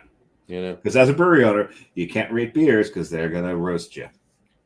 No pun intended, of course. Yes. No, fully intended. There you go. Just trying to find it. I'll say one thing. Milkshake IPAs are not one of my favorite, but Gray Sail's Kegnog. Kegnog. Yeah. Is that what you're... That's a really good beer. Hold on. I gotta... forget it. It was a Flanders red. Nice. I love that style. Let me just one more time here. Let me see if I can just do it here. Here we go. And John's giving it another shot here. This is scintillating. This is the only other one I'm gonna do. Oh, here we go. Okay, fine. I thought you had it. No, it's not here either. Screw it. All right. No, we thought he had it. He don't got it. It started with a C. So if you go to Gray Sail's page, actually, I could look at it that way because I can't find it the way I'm looking at it. So, okay. Well, let's move on. Let's move on. What do we have to move on to? We don't have anything to move on to. So, you're saying we're done, or we're going straight to the outro? I think we're done. Hold on. You're not talking about Great Catch, are you? What's that? No, it's not. I'm going to say it here. What style are you talking? You're talking about the Flemish. You must see if I can't find it. Screw it. I'll find it. We'll talk about it next week when I find it, just to tell you. But it was a Flanders red that they did, and I had it at. Remember back Oh, geez, it's got to be. I think they stopped doing it in 2014 or 2015 was the last year they did it. The Microbrew Invitational in Boston. Yeah. I take that back. Not even the Microbrew Invitational is what it turned into. The American Craft Beer Festival in Boston. That's what it was. Yes. Okay. That was actually now, as we know, Great American Beer Fest is the biggest beer fest in the United States. Yes. Atlantic City Beer Fest is now the second biggest beer fest in the United States. Prior to the American Craft Beer Festival in Boston shutting down and getting smaller and becoming the Microbrew Invitational, they were the second. That was the second biggest beer fest in the United States. Okay. Whatchamacallit? Okay, you're talking about CL Rouge. CL Rouge. That's the beer you're talking about. That's the beer I'm talking about. CL Rouge. Thank you. C''E. No, CIEL. CIEL? Okay. CIEL Rouge. Oh, this is like 10 years ago when I had it. That's what I was trying to remember. But and he was drinking at the time, folks. Shocker. Yeah. But in any event. All right. So that was the beer. I'm glad you found it because I did everything in my power to look on Untapped and I couldn't find it. Okay, so John, Google Grey Sail Flemish. There you go. And that's all right. CL Rouge, I had it. It was a special keg. They did it. It was a small batch. Okay, so this is what we're gonna do. You're gonna find another co-host, and I'm gonna be the producer. And you're gonna be the producer. There you go. Jimmy, get on it. Because Brian and Matt suck as producers now. We fired both of them. Yeah. All right. It would help if they'd actually tune in every now and then. Well, Matt was on tonight for a little But while. he wasn't just to say hi to John, and he's like, "Fuck you guys, I'm out." Brian did. Brian was participating in one of the polls I put up on one of the groups. You put a poll up? I put a poll up. I'm Polish. Matt's Polish. Which one of us? POLL. Oh, that kind of poll.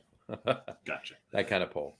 But in any event, this was amazing. I wish John could have stayed on longer. Of course, it wasn't a stripper poll. Oh no, because then James would have been. Never mind. Yeah, forget it. We'll leave that. We'll leave that one alone. Yeah. So I wish John was on a little bit longer, but he had to do what he had to do. So that's all. Kudos to him for coming on at all. Oh, thank you so much for that. We appreciate John, and we'll slate him in for a date for next year's third annual right now. But I do want to get to especially we'll do it after. We'll do it in May or June, after you get back from Bamberg. Because I may have some stuff in my luggage. You may have some stuff in your luggage, and you're at least going to have the experience to talk about as well. So it's going to be one of those things that no matter what words I use, they're going to fall short. Well, take pictures and bring samples. That's what you need to do. It's the samples John's more interested in the pictures. But I've got to look at my itinerary and see if 2 days in Bamberg is doable. We'd have to. There might be a day in Munich that's a little thin, and if so, I may sacrifice it for another day in Bamberg. Gotcha. The only thing is, I've already got the hotel booked in Bamberg. I would have to double pay for accommodations, which I'm not adverse to, if it's worth it. If it's worth it. Yeah. Well, keep in mind. I mean, if you can get enough done that you're going to be happy at what you did for what you have planned already.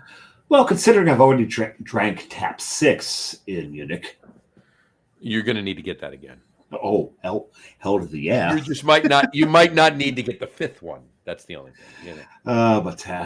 We'll be back at Schneiderweiss.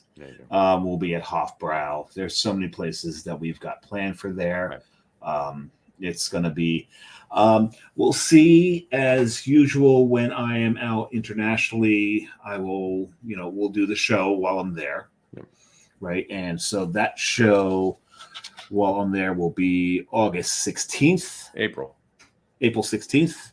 It's one of those months that begin with an A, just to confuse me. And we will actually, early in the day, we'll be in Freising.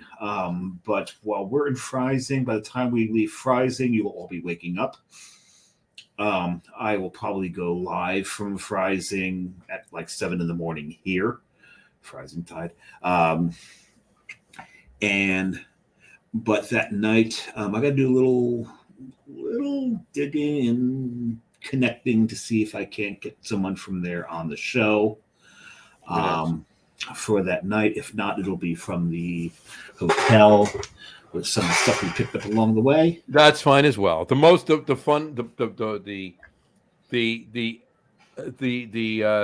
holy grail, if you will, of guests would be to, and I know this is never going to happen. Oh, that's not going to happen, John. I know what you're going to say. That's not going to happen. Would be for somebody from Weinstefaner in Freising to be on the show with you, and both of you drinking Freising Tide while you're on the show. That would be okay. John has already never going to happen. But John has already begged me.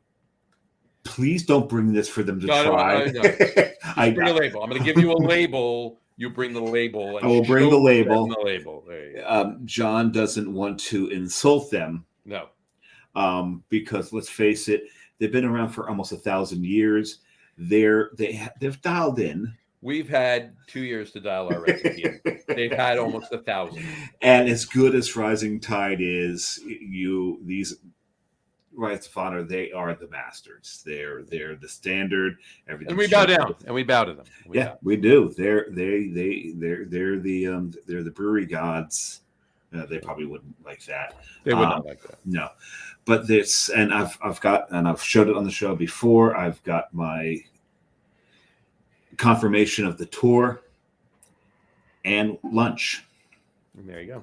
So while I'm there, I will try to ask them if they would come on the show later that day. Later that day means quite late at night. And I know that what we will do here is, so when I'm in Germany, we will do the show at least an hour earlier. Mm-hmm. Right, we'll probably go on 5:30 rather than 6:30 because it'll be 11:30 at night there. 6 hours, yeah. Yeah, it's a 6-hour difference. Mm-hmm. So, because going on at 12:30 after drinking all day long. Exactly. That's I'm getting old. It's a hard thing for me to do. Keep in mind, if you do get them, we'll talk more about this, and we'll talk about it on the show too. We'll do whatever time we get to it. If they want to come on, and we have to go on at 3:30 here, that's what will happen. Yeah, if I can get them, and this is a long shot. This is the 16th, right? This would be this would be April 16th. The day before my birthday, is about a day before your birthday. We will we'll do whatever time they want. And he's going to be 27 years old. Again. For the 28th time. For the 29th time. 27th? No. 30th time. 30th time. No mathing on the show. This is why we don't do math. There would be no math. All right. Anyway. All right. Well, our thanks to John for coming on the show, taking time out of his fathering duties.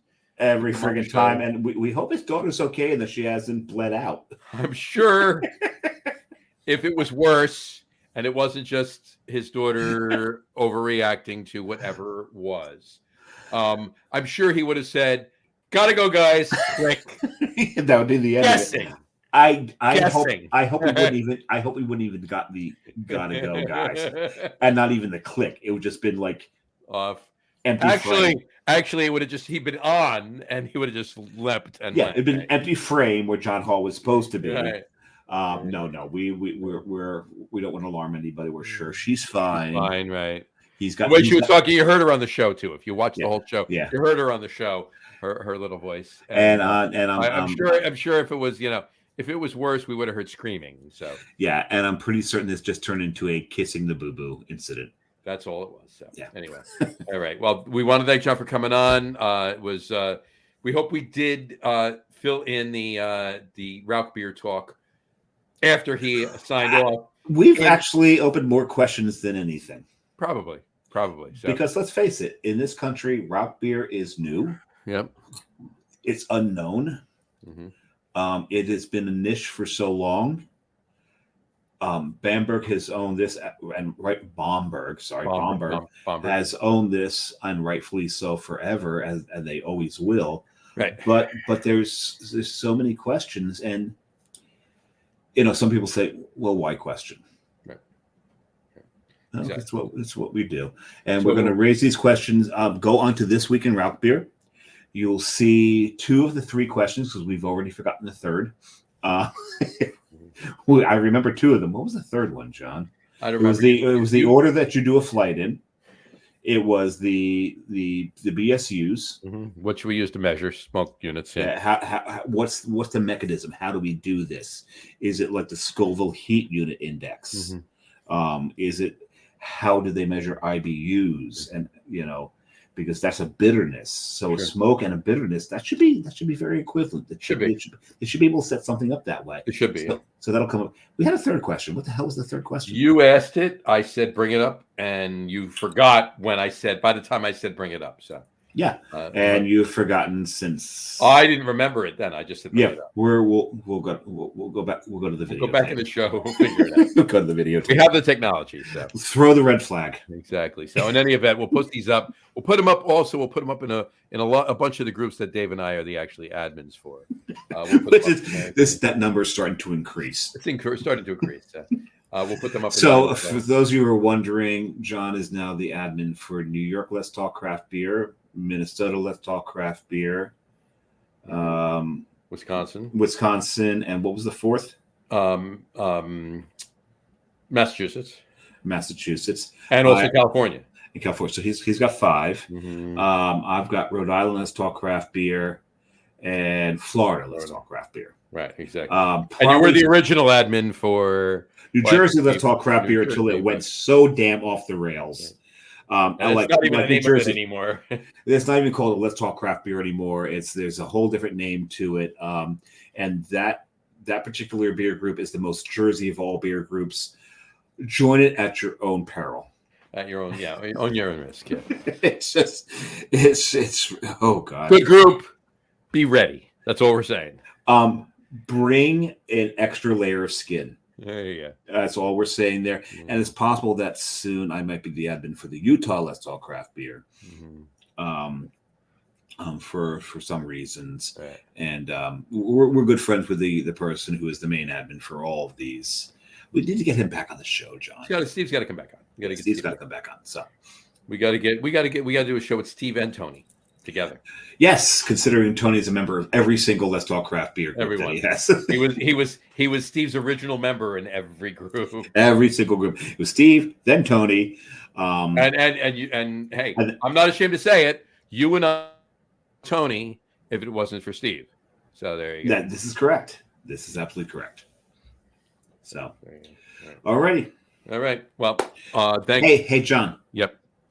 Do the outro. I'm going to do the outro. Do the outro. All right. On that note, we'll wrap up the show. Bring us home. We want to thank everybody for watching. And for those of you just listening to the audio podcast, thank you for listening.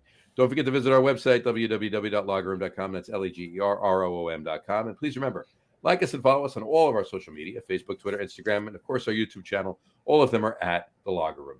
Remember, we go live with a video podcast on Facebook, YouTube, X. I'm not even going to say Twitter anymore. It's just X and Twitch every Tuesday night around 6:30 p.m. Eastern Time. And eventually John will stop saying, and I won't even say Twitter anymore. And probably next week. Yeah, X and Twitch every Tuesday night around 6:30 p.m. Eastern Time.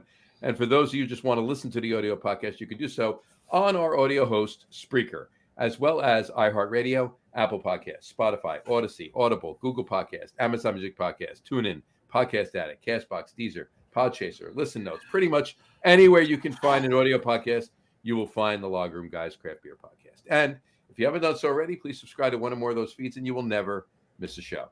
Again, thanks for following along with us. Nor should you. And again, thanks for following along. We've got quite a lineup coming up. We got a lineup coming up next week. We got the Wort Podcast. It's the Craft Beer Guys from Long Island. Oh, I'm looking forward to that one. They're coming on the show next week. When you get two podcast groups talking to each other, it gets stupid. It does. It should be interesting. Next week should be a fun show. That'll be a good one.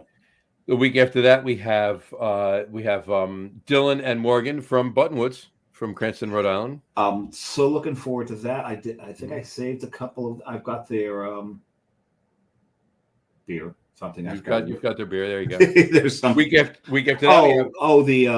The what you call it, the Italian Pilsner, right? Right. Yeah. The week after that, we have a brand new brewery in New Jersey is on. Right. Yeah. And then the week after that, you're not going to say who. Not name it yet. I saved one of the beers for the show. The week after that we're still waiting for confirmation, so I won't mention that. But the week after that, so 1, 2, 3, 4. It's the 5 weeks, first Tuesday in February. 5 weeks from tonight, the 27th of February, would be Kat. Kat from Kat Worldwide Beer Reyes Fest. from Worldwide Beer Fest. I'm looking forward to that one, so she can explain what they are doing, and how we can get involved with them and help them out. Yeah. So the second punster that we've had on the show next to Tontats, that'll be great. But yeah, this is. Stay tuned to that one. This is an internet beer festival. This is a virtual beer festival. Virtual beer festival, and it's going to be very interesting. More on that when she's on the show. You can learn more about it because John and I haven't learned everything about it as well. We'll be schooled about it, and we'll help get the word out there to you guys, and we'll go from there. Yeah, absolutely. Anyway, have a great rest of your week. Have a wonderful weekend. Once again, thank you to John for coming on for the half an hour he came on for. We really appreciate it. And you just thanked yourself? Holl, John Holl. John Holl. There you go. Oh, right. The Sultan of Smoke. Yeah. Exactly. Drink a lot of beer, but drink responsibly. And we will talk to you next week, folks. Take care. Cheers. Prost.